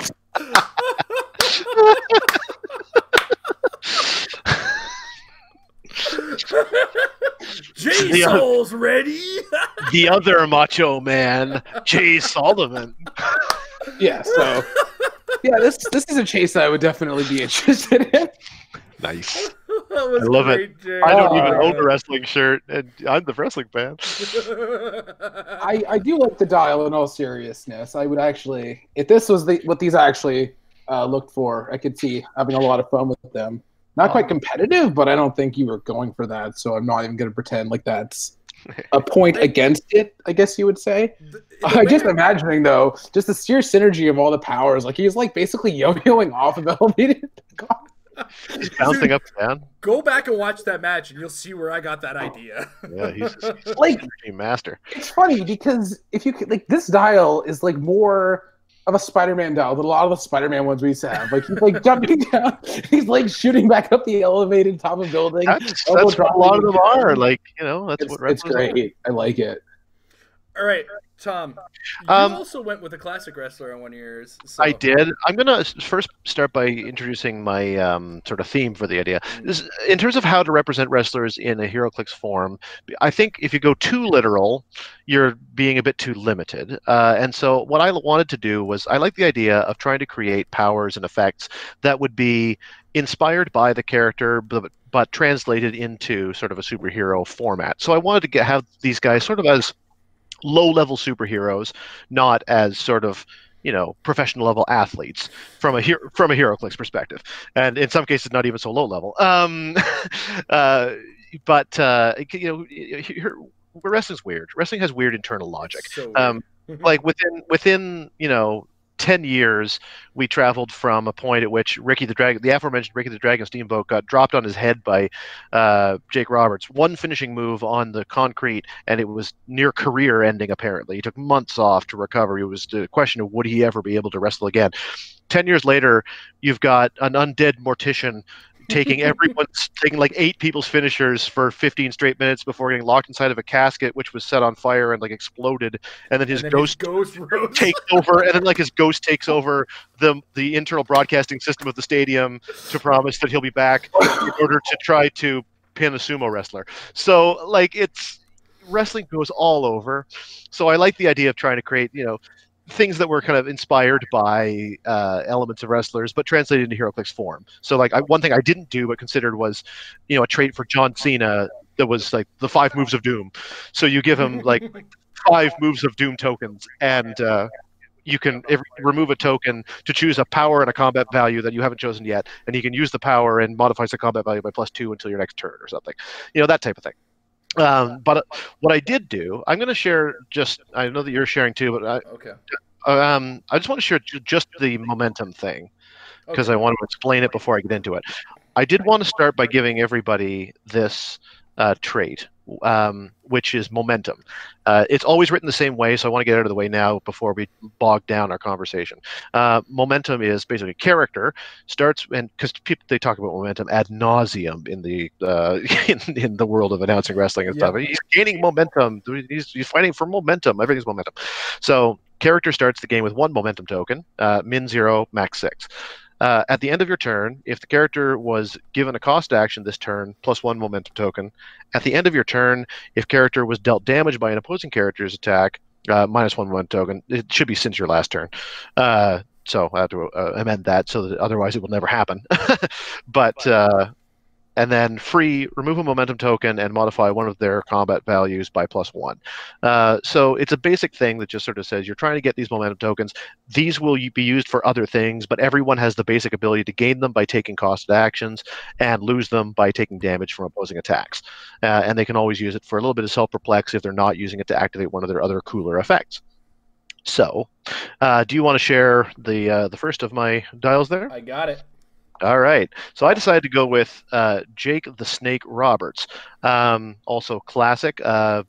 in my case, I went with I created a WWE Legend and WWE Superstar keywords and Animal because you gotta stretch sometimes when you're trying to work with HeroClix keywords and fit them in here. And the idea with Jake is that he's slippery. He's always trying to find his moments. He's a real opportunist, and you'll see here the way that the momentum works, because every character has the base momentum. They have a gaining momentum trait, which gives them some special use of momentum, and they have a finishing move trait, which is their sort of big cash-in momentum. If you're thinking this is very similar to plot points, it is, and I considered making everybody a title character, but then there'd have to be rules where you could play them together, and other title characters haven't had special powers on their dials and stuff like that, which I thought would be a bit limiting. So instead, I just went with this. It is a little bit simpler, even if there's a lot of text. So we have the basic momentum trait. We also have a trait that says he's gaining momentum, never trust a snake. Jake the Snake Roberts can use super senses. When he does, once per attack, you may remove a momentum token to re-roll his d6 roll. When an opposing character's attack misses Jake the Snake Roberts, after resolution, give him a momentum token protected at wit. So he's got super senses that's protected from outwit. He can use momentum to make his super senses more likely to hit, and every time he's missed, whether it's from super senses or they just plain old-fashioned miss him, then he gains some extra momentum to try to get his way towards his finishing move, which is the DDT. Once per game, power. Remove 5 momentum tokens. I think it may have been, it was always 5. Okay. Power, remove 5 momentum tokens and move up to 2 squares, then close at no cost with +2 attack and +2 damage. When making this attack, you may remove a momentum token to force an opposing character to reroll their d6 for shape change, super senses, or impervious. So everyone who knows Jake the Snake Roberts knows the DDT is super devastating. Therefore, it's real expensive. You can only have max of 6 momentum tokens. He's got to use 5 of them to make the attack in the first place, and he can, if he has an extra one, use that last one to make them re-roll one of their rollouts to really make it stick. His values are on the low side for the most part. They're not terrible, but they're not super high, as they shouldn't be for him, which means the +2 attack, +2 damage is powerful, but doesn't turn him into like a god. And it is only a once per game effect. It's kind of hard to pull off. He also has signature equipment, the snake bag. He starts with the snake bag equipped. We'll get to that later. And he has sidestep. And if he's made an attack this turn, he can use sidestep a second time. Looking at the dial, pretty basic. It's a short dial. You could easily be one shot or knocked out in a couple hits, which is very Jake, but it's not going to be easy to do that with some opening shape change and opening super senses with the possibility of a reroll on those super senses.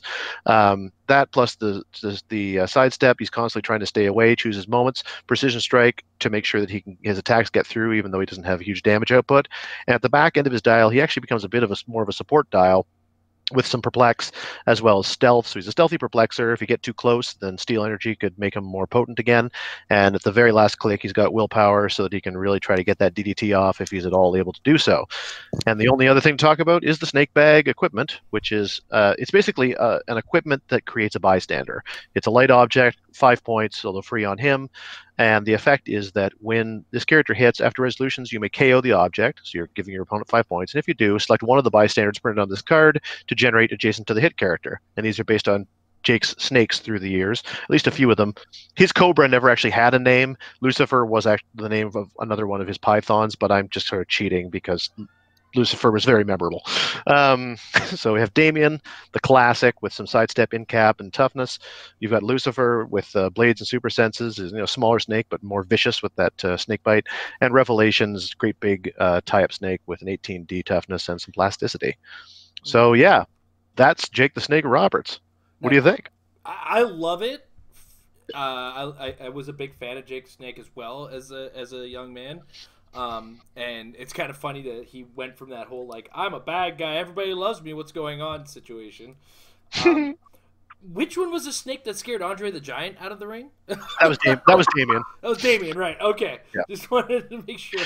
Damien was the one that kind of everyone remembers. And then Earthquake squashed Damien. Yeah. So that's in the actual thing that happened is he came back with a different python who he called Lucifer. But he didn't have that for very long. And then he got the Cobra in his memorable feud with the Macho Man, which the Cobra bit him. And so that's who I've called Lucifer. And Revelations was like the yellow and white snake that during his like born again Christian comeback in the WWE had. Yeah. Yeah, I like the idea of the snake bag making the snakes. That was a keynote for me there. typical heel fashion, resort to using a snake in the match. And I like how you went with the finishing move as it being part of the momentum tokens effect. I thought that was a really cool idea. Jay, what do you think? In the context of the show, I think this is probably the most theoretically competitive dial. I don't know why I'm saying that, but I think that's true. That's cool. There's just a bunch of stuff going on. Take the shirt off, Jay. No. You're on the right side. You're on the right side of this one. Wrong side of history. So you can pick up a light object and use the snake bag because it doesn't say hits with a close attack, so that's fun. Throw the snake at him. Yeah, as well as the fact that he has the animal keyword and has super senses, which is doubly good on Wakanda because then you can protect. He already has. This is supposed to be lowercase protected outwit, right? Just protecting the super senses. Yes. Yeah. Okay, so he already has protected outwit, but then you can get protected outwit on the blades on the snake, which is really cool. Other than that, I do like the double side set mechanic. It's pretty cool. The finisher is pretty strong, but you do have to really work to get there and also not get hit, which is not easy considering he's literally relying on rollouts. So you give him the tokens by costed. No willpower. This is gonna take forever, which is fine because it's a really strong mechanic. So overall, this is a really good one. I like the animal keyword is a bit of a stretch, but Oh no, it's not. Oh no. Other characters have gotten keywords for less reason, so sure. I'm thinking to myself like, George C. Animal Steel, would he be animal or monster? Brute too. I think you could just blow them up, treat him like the Hulk. I like that he was playing this guy. Actually, wait. Do I think the Serpent Society actually have animal? Because that'd be really fun. Well, I think at least Princess Python. Yeah. That'd be really fun, actually. Well, don't forget, like a lot of the time, you'll get a guy like Dr. Frankenstein will get the monster keyword just so that, for the sake of being able to work with monsters in general. So yeah. All right. Well, do you want me to go next just so we can leave yours as the pièce de résistance? Because I kind of want that. Yeah, okay. I will give you the next one. I do like your next one, and I like the wrestler that you're repping here. So I'll be right back just while you're explaining the dial. Sure. So I wound up, I wanted to create another dial, although I ended up creating two, and you'll see why in a moment. The other one I went with was Finn Balor, and this was Finn Balor in his regular street clothes. I love Finn Balor; he's one of my favorites. Briefly, I consider giving him the speedster keyword. I was like, that's too much of a stretch even for me. But I did give him an NXT superstar, WWE superstar, and martial artist keywords. And he has the same momentum trait that Jake has. A little more expensive, 100 points, Indomitable. His gaining momentum version is high-flying offense, which is that he has charge, and his speed powers have protected at wit. And again, that should be lowercase. I screwed that up. I'm the worst. When he fails, when Finn rolls breakaway, then he can remove a momentum token to re-roll his D6 roll. And when he makes an attack, if he moved at least 4 squares this turn, after resolutions give him a momentum token. So he's very much designed around moving and attacking. He's got charge traded. All of his speed powers are protected from outwit, and he has a benefit to being able to break away. So the best way to stop him gaining momentum is trying to lock him down, but that's not super easy to do with the ability to re-roll the breakaway. His finisher is the coup de grace. Once per game, free, remove 4 momentum tokens, not quite as rich as the DDT. And this turn, he has precision strike, +1 attack, +1 damage, range 6, improved targeting, characters hindering, and elevated. So you can kind of see that obviously now we're getting into the realm of not trying to represent physical WWE reality, because suddenly he has a ranged attack. He's not shooting his feet at people, but I see what you're getting at. Yeah, exactly. So you kind of see the point that we're driving towards, and it makes it more of an effective finisher because of the fact that it can be hit from afar, even through a series of different things. So I mean, like, it's not supposed to represent physically like jumping off a higher elevation as such, but it's a once per game effect. It's not quite as powerful as the DDT, but it's a little more versatile and a little cheaper to pull off. And he does have one special power, which is his final click. It's Awaken the Demon, stop, free, remove 4 momentum tokens, and replace Finn Balor with 060 Demon Finn Balor. Unused momentum tokens are transferred to the replacement.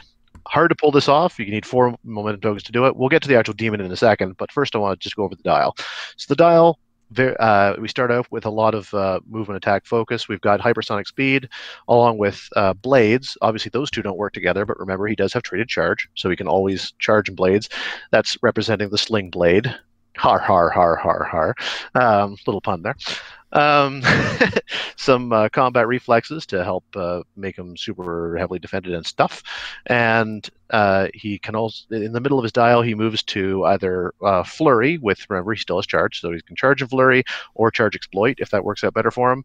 Quake and Sidestep, along with the aforementioned charge, makes me think of him sort of leaping over with a big, tope con hilo on a big crowd of people or something.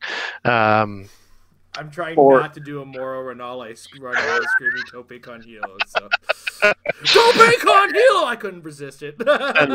He does have that. He does have a little bit of that strong style backing, of course, as from his time in Japan. So some close combat expert represents that. And if you have the momentum to do it, and you hit the stop click, you can theoretically turn into the demon. So I will just go ahead and talk about the demon while we're at it.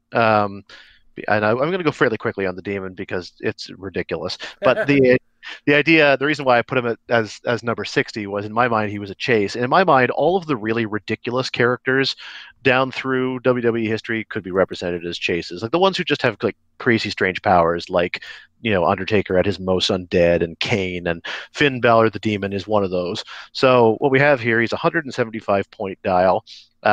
He's 7 clicks deep. Just to give you a sense of it, he's 7 clicks deep. Finn street clothes was 6, so he will pop out in the second last click if you do the replacement thing.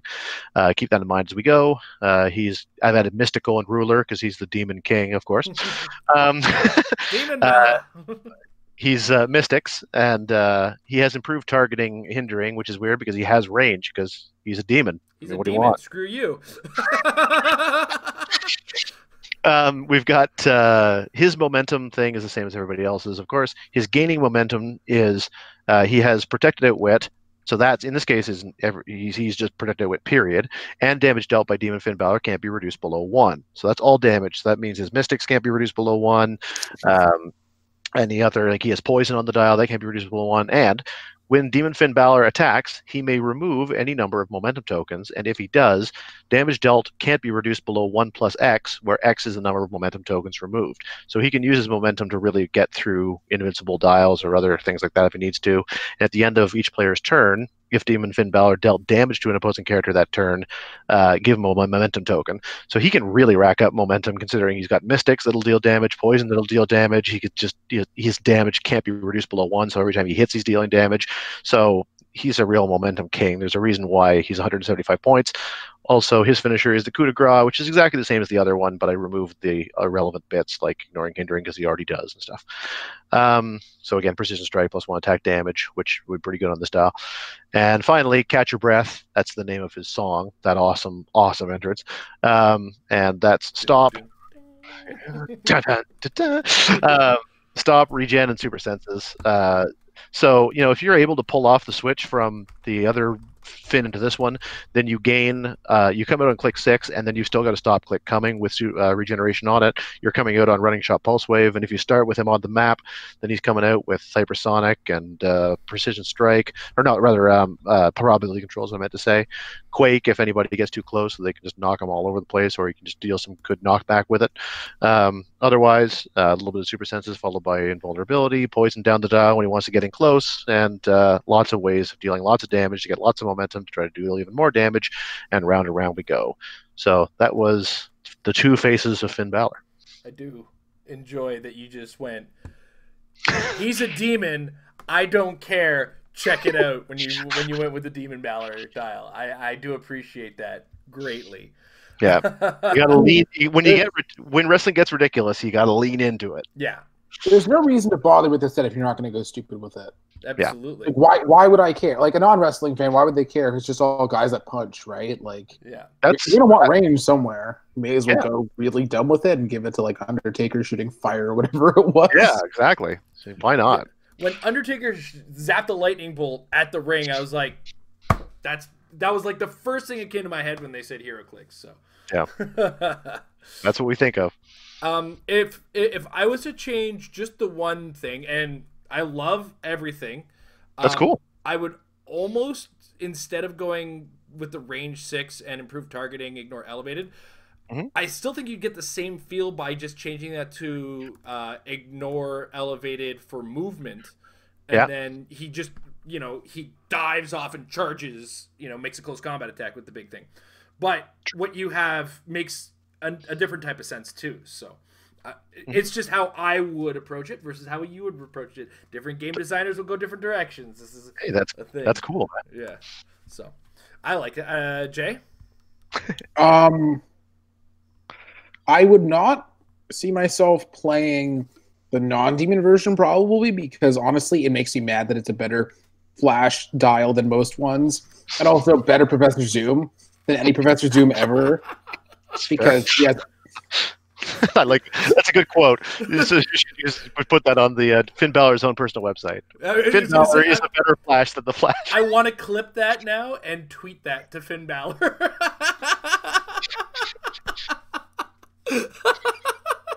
That's funny. Oh man! All right. Cool. I didn't finish. Okay, go. Oh, sorry. I love the demon version. I would actually play this. It was real. It's awesome. Just I like the theoretical idea of being able to pulse wave stop click characters with a reducer and being like, sorry, you just still can't reduce it. So yeah, that seems really fun.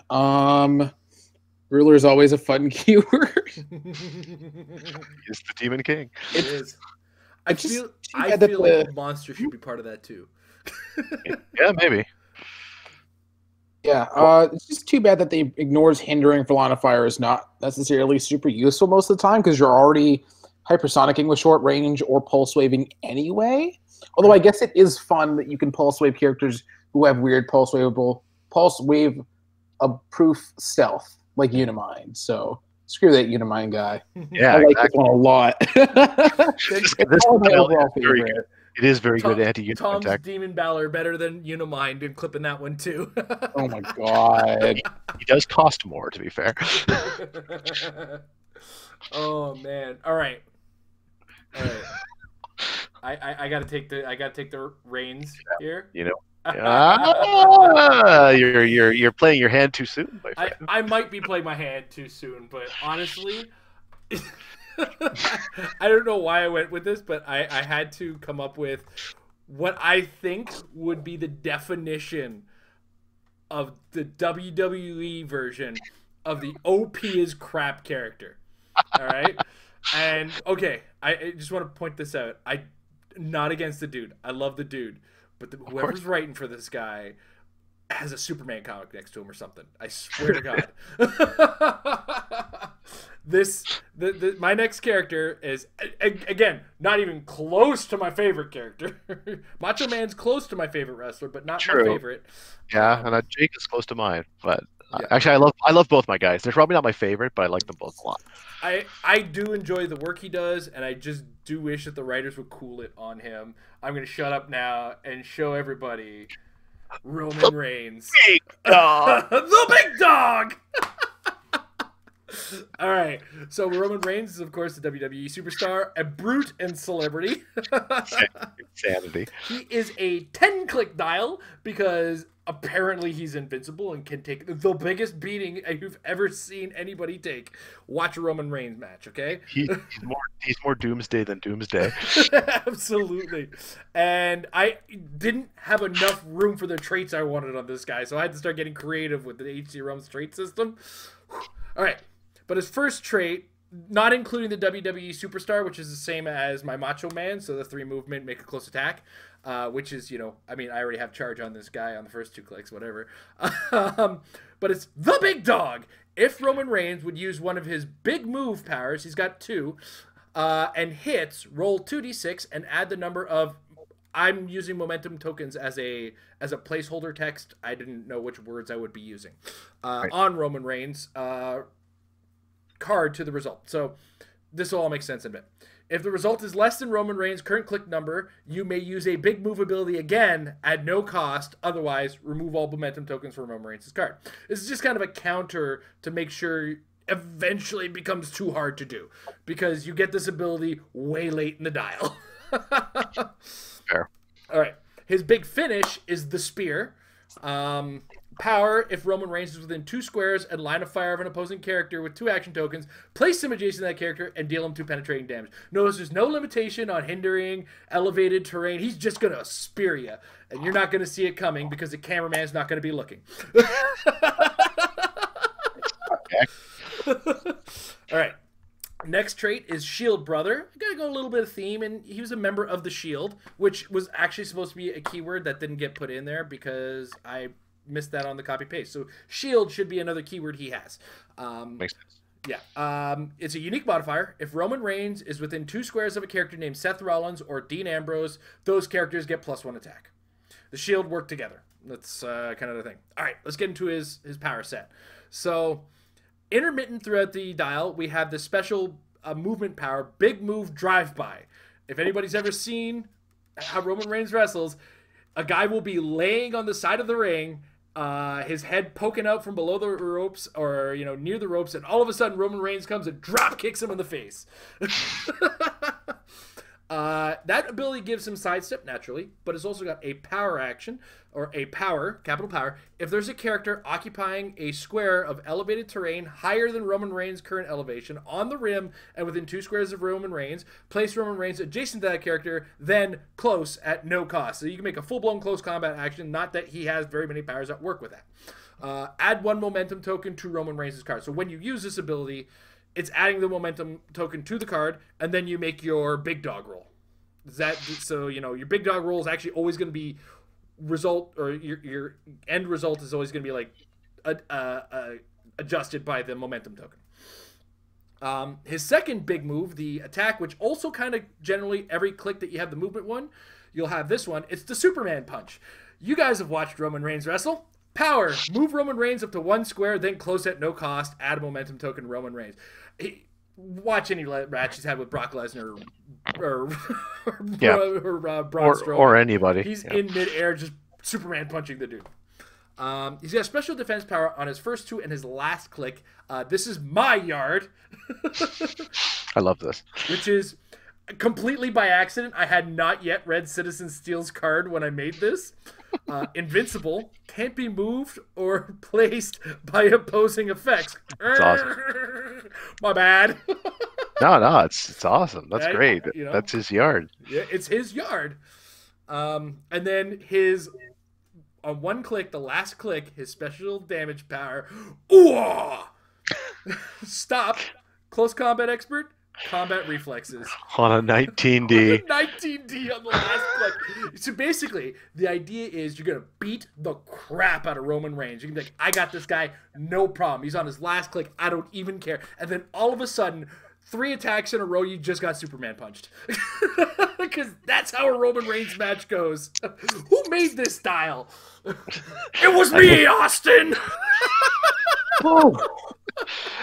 That was my first comment when I read it. Yeah, I sent you back a text. I tapped the mind of Vince McMahon, who loves big sweaty men, when it came to making my 175 point Roman Reigns, which could probably be 200 points, but I don't think I have enough protected outwit on him. So I figured 175 kind of fit in that range for this guy, because he's going to take, once you get an outwit, he's taking the damage that you're dealing, right? But at the same time, those first 3 clicks of Invincible, if you don't have that or a slog to get through, then you got to get through Impervious. Hope you got some penetrating damage. Then Invulnerable.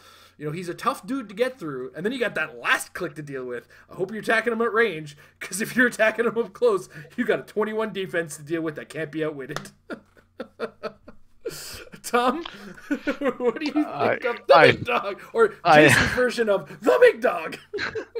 I think it's suitably ridiculous, but I love it. I think it's if you want a nitpick, it doesn't seem like he'll ever be able to use his big dog trait on click 3 because you'd be rolling 2d6. The lowest possible result is 2. You'll always have at least one momentum token to be able to activate that at all. So I would be inclined to basically take his clicks 3, 5, and 3, 5, 7 and shift them to 4, 6, and 8. And then you also get that every other click effect with his big moves. Yeah, so you I was actually thinking of swapping click 3 and 4. But then, just kind of move, like you said, just shift everything up a bit. Right. And he's got, and of course, at first glance, it doesn't seem like he's moving that much until you remember that he's got the WWE Superstar team ability. So he's really effectively got charge all the time. And when he's on his sidestep clicks, he's just moving that much better. So it does make it seem like he's moving more and more, because actually his lowest move and attack functionality kind of is his first few clicks, which is very much Roman Reigns. He just keeps going and going and going faster and faster and faster while everyone else is getting weaker. And you're wondering who's writing this match. But I also like the fact that his output isn't so great that, like, at 175 points, if you didn't know what was coming, he would almost seem a little bit overcosted, because he's not super effective. I love the starting 12 attack, but 3 damage, he's got to get in next to you in order to make full use of that close combat expert, and that doesn't seem in any way unreasonable for 175 points. In fact, with 3 damages, if anything, a bit low, and it never really goes above that until the very end. But he gains more and more ways to sort of pile on, and he becomes a sort of a late game nightmare. And as you say, he's a slog to get through to even get there. So he's doing, progressive little bits of effectiveness. By some strange coincidence, if we're like at 175 point head to head between him and the demon, the fact that the demon's always getting the penetrating damage through makes it almost unreasonable, leading me to think there should be something going on there. But I really, like you say, he can be outwitted, but even if you do, you're still knocking him towards a truly crazy end bit where he just goes nuts on you. I love it. It feels very much Roman Reigns. You could imagine cranking all of his numbers up a bit and then turning him into like a 250 point dial. But at that point, I think it is too much. This seems like the sweet spot to me. So it's great. Jay? I wish there weren't quite so many special powers, because this is... Oh my god, are you kidding me? This is a book. That's what I was saying to myself, like, It's God, a quadfold card, dude. Like, come on. To get the game feel for a guy like Roman Reigns, I had to go wordy. Like, I had to go wordy with Macho Man and a couple of things, too, because I was looking for game, like, in-match game feel as much as I possibly could, and I wanted to accentuate, like, how these guys work in the ring. So, like, Macho Man will do more generic things, but at the same time doing what I added on the power set. Whereas Roman Reigns really just does this. I mean, like, and for what it's worth, if you really wanted to slim it down, I think there are things you could do. I mean, the WWE Superstar, I think, would be a team ability, so that saves some text. And I honestly think you could, as cool as it is, you could probably forego you could kind of merge the defense special and the damage special into one thing and just have it at the end. So just start him with straight invincible, and then he goes to this is my yard with close combat expert, invincible, stop, and then just give him CC on the dial if you really wanted to be that way. But I like the excess. I just needed ooh-ah as a power. Well, it could always be flavor text on one of his regular powers. But yeah. Anyway, Jay, go on. Carry on. If this is accurate, this is the dial that makes me want to watch wrestling the least. But that's truer words were never spoken from the mouths of babes. It took me everything not to add in a power that said, "I beat leukemia." That's a better one than putting in a power that says the ratings are dropping. That's what makes Jay's comment so salient. Exactly. It's like, oh, you don't like this guy being so overpowered. Well, then don't watch Roman Reigns matches, please. But yeah, it's pretty well balanced overall. With it overall, like, if you're playing this in an actual game, you're ignoring him, you're letting him, like, you're probably like just outwitting his close combat expert forever and letting him just exist, kill everything else. But in a casual game, oh my god, did not want to see this guy. Good luck finishing him off. Yeah. Oh god, I'm just imagining what the F5 does so that it takes 5 to get to the last click. Little insider talk for those of us who watch. So that was a fun exercise. I'm going to leave that yellow text up there as a reminder, guys. We're just having fun. So just to kind of get in there. All right. So, Tom, I love dial designing with you. It's always a lot of fun. Fun. We should do more. I almost Next feel like time we we can do a let Jay show just participate, of huh? dial designing. So we'll have to talk about that off the air. We'll make the whole WWE clicks together. Anyway, carry on. Yeah. You really hate me, don't you? Huh? Well, it's not that we hate you. It's that I don't want to leave you out of something that we're having a little bit of fun with. And if we're going to do WWE dial design show, you know. I'm saying next time let's do something Jay can do as well, because I do like dial design. I mean, make Hulk Hogan and just you see my Roman Reigns dial, something along those lines. People. Or Andre the Giant, make him a giant, slow lumbering dude who's got lots of clicks. And I mean, come on, this is a history here. At this point, I'm talking about guys who are in pop culture. Andre the Giant, Hulk Hogan, like these are pop culture icons. Ric Flair, I mean, he bleeds and attacks the leg. Rugged Ronnie Garvin. Like you go the other way and just make generics of all the lesser guys. Or, you know, just make guys that only specific insiders will know, like Bruno Sammartino. It's like, what? Who? It's like, I'm going to make a design that's wrestler Spider-Man and all but name. It'll be fun for me. And we'll call him Rey Mysterio, and it'll be perfect. Exactly. There you go. Done. See? Or Ricochet, even. Yes. Depending on how powerful he is. Though, actually, the only match I saw the two of them wrestle together, Rey Mysterio won. Yes. All right, so that said, I want to take a second and thank our patrons over at patreon.com/marriedwithclicks. If you want to be a part of that, by all means, join in. If you are a patron of $5 or up, hey, now's the time. The call-in lines are open. So get that link and join us on the call if you like.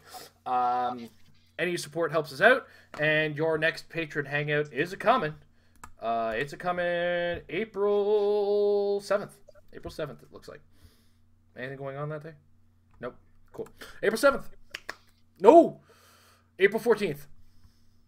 April 7th is WrestleMania. I'm sorry. Oh, yeah. WrestleMania takes priority over all things. I am dead to the world during the day of WrestleMania. Tom, what are you up to? You want to come over? Probably, yes. All right. We'll talk about that off air. Yeah.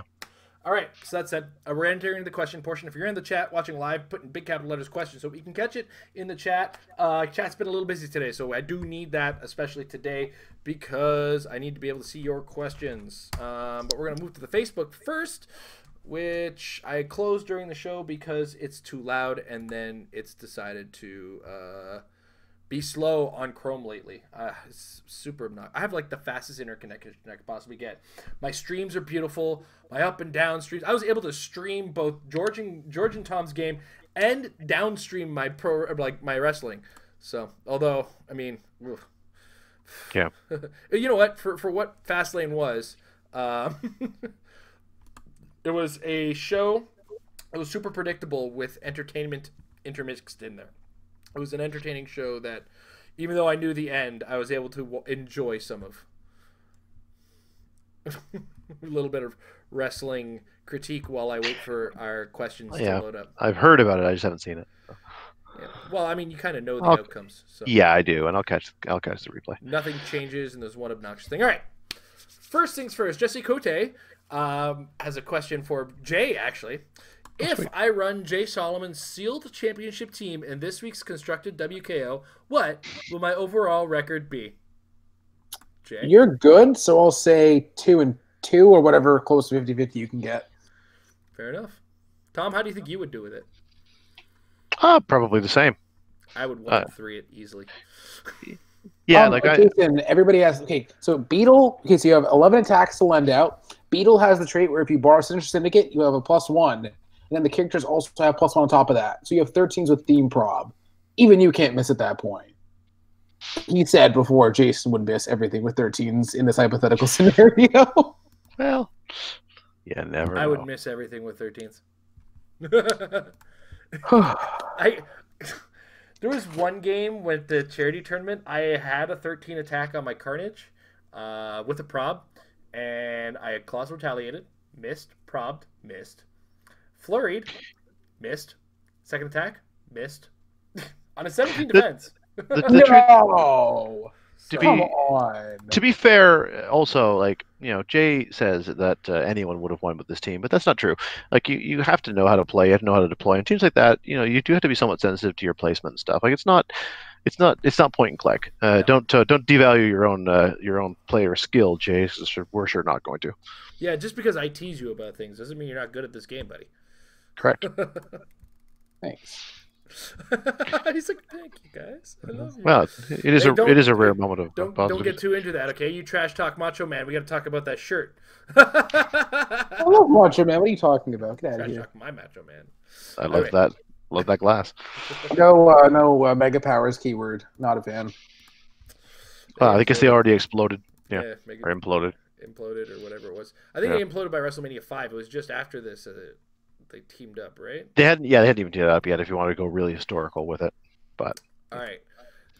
Michael Fedor, hey guys, Alpha patron here. See, I didn't even have to say it this time. He put it in the text of it. I'm thinking about maybe using Green Oracle in this week's constructed 300-point game, using her once or twice for the Green Lantern team ability, but found her too squishy and gets one shot easily. Is there any tips or tricks to get her survival rate going longer? Also, congrats to Jay on your tournament win. All right. I don't think you can get much in the way of longevity out of a 4-click character, because that is not really a way to add clicks necessarily.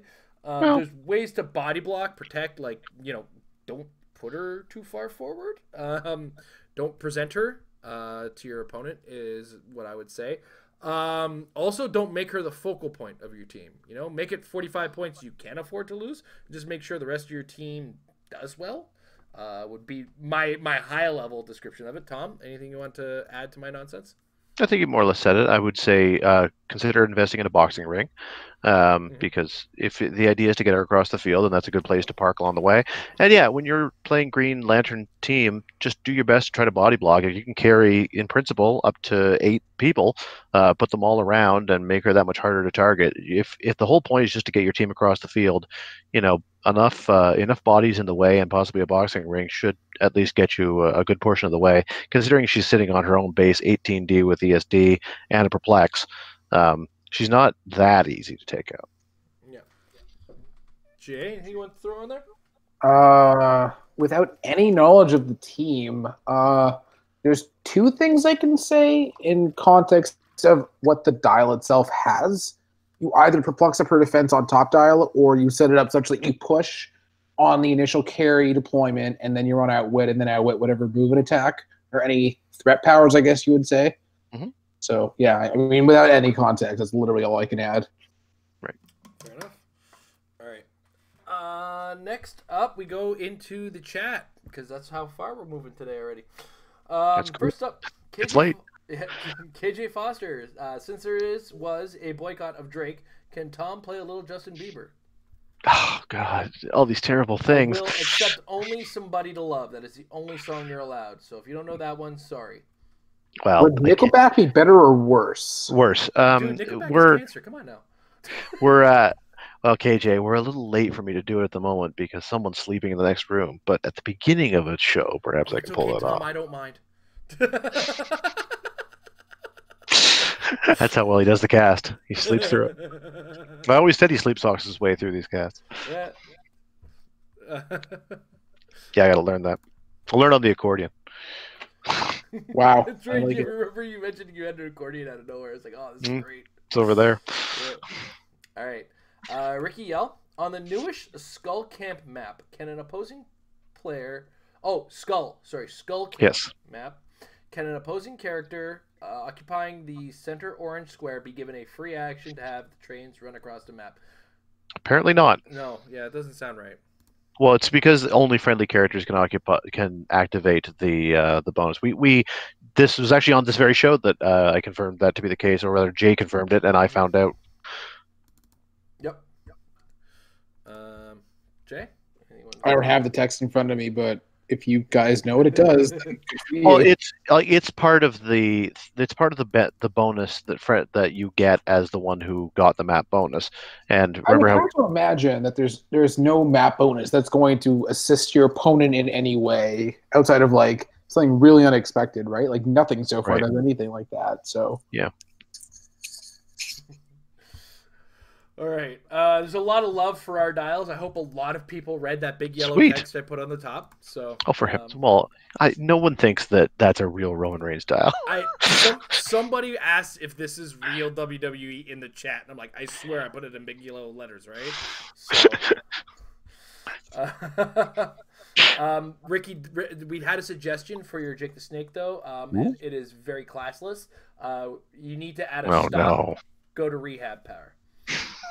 I wanted to steer clear of all that stuff. Yeah. I was like, and play 22. I got 2 of those too. Right here, if we do decide to do this WWE dial fantasy booking show, Lucian Carter says, so we need a hurricane click. So I was like, that's a good one. That is a good one. Like, you could get away with murder. Hurricane and Rosie. That would be awesome. Oh, and Mighty Molly. Yeah, that's a great idea. Oh, man. Let's talk after the show. We might be onto something here. Into it. All right. But the last actual question, it looks like, Happy Little Heroclix, have any national/worlds announcements been made yet? I feel this is the time of year we've had dates and exclusives already announced.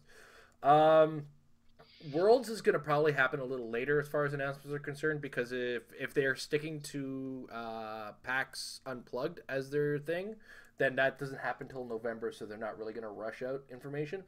That also means we don't know if they're pushing nationals back. I know U.S. nationals is usually at Origins in Ohio.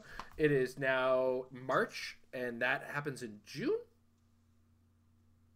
Yeah, George did tell me last night. I just can't remember what George told me. Yeah, let me. You know what? Let me just do a quick Google. Origins Games Fair. Yeah, that should be out already. Like those are in years in advance. Come on. I feel like we're at the time of year where we should know what the COD exclusive things are, not dials. But we should be starting to find out what the pricing actually is. So Origin Games Fairs is June 12th to the 16th. So if I check that out, if that checks out, June 12th to the 16th, yeah, it checks out. Mm-hmm. So that's roughly the date of U.S. Nationals. Sure, I guess, if they say so. But we haven't had, yeah, you're right. We haven't had any announcements on that yet. And that's something we generally should have by now. So I don't disagree with you. We should. Just for reference, I think one of the first announcements they made, the one that had some dials actually, was March 29th. So hopefully we start getting some details soon, because that's what the precedent was last year at least. So yeah. We'll see. Hopefully information is sooner rather. Maybe, you know what? We have this curse where we're the Monday show, and then the announcements are made on Tuesday. Hype. So, you know, that's cool. Good information comes after we've talked to you guys. So that's fine. Just because we get to it late doesn't mean it's not still relevant. All right. With that said, Tom, anything you want to say before we go? No. We made this into a pretty good long show, so rock on. Nice to talk to you. It was a pleasure. Jay? No, I think there was enough for me to not talk about that. I'm going to not talk some more. I'm just messing with you. Don't worry. The Macho Man. What is this blade job he's doing on us right now? All right. Jay Solomon Madness is running wild. Woo! All right. That said, thank you, Tom, Jay, for joining me on the show. Thank you to our patrons over patreon.com/MadeWithClicks. Join us if you want to come and support us on the channel. Also want to take a second to thank our sponsors over at MajesticCCG.com. Check out the Apex Insiders Den, where you get information from some of the great minds of the games of HeroClix. Majestics is your one-stop shop for all things HeroClix. It's great brains, great articles, lots of cool stuff to see on the site. And so Jay's a regular contributor. Better players than me are regular contributors. Tom's a regular contributor, and swear one day I'll put an article out again like I'm supposed to. Like, you know, I think last week I said I need somebody to proofread it, and this week I still haven't gotten it proofread because I am bad at my life. I had one other thought, by the way. Oh, go ahead, Tom. maybe this will be a thing for Dial Design Corner in the future. But considering it's a HeroClix game, I would be remiss if I didn't suggest that we make an Adam Cole that creates a bystander, not that Adam Cole.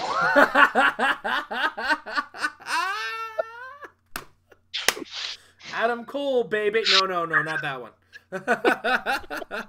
Shifting focus between Adam Cole, the HeroClix player, and Adam Cole, the wrestler. Or Nate White and Nathaniel White. There's a whole untapped market here that we can get into. HeroClix players. So once again, and we could throw in the NBA and have Jason Collins swap with Jason Collins, right? That's awesome. Or be an Alberta's independent theater company and have Tom Kerr swap with director Tom Kerr. I don't have a very, very specific reference. We're getting stretches here. So on that note, I want to thank our sponsors again over at MajesticCCG.com. $3 a month at the Apex Insiders. Great place to get your game up, as it were. But once again, as always, when you're coming up with new ideas for your teams, not your Dial Designs, that's our nonsense. Coming up with new ideas for your teams, get a friend over, get some games in, and get some practice, because practice will make your teams better. Have a good night, everybody.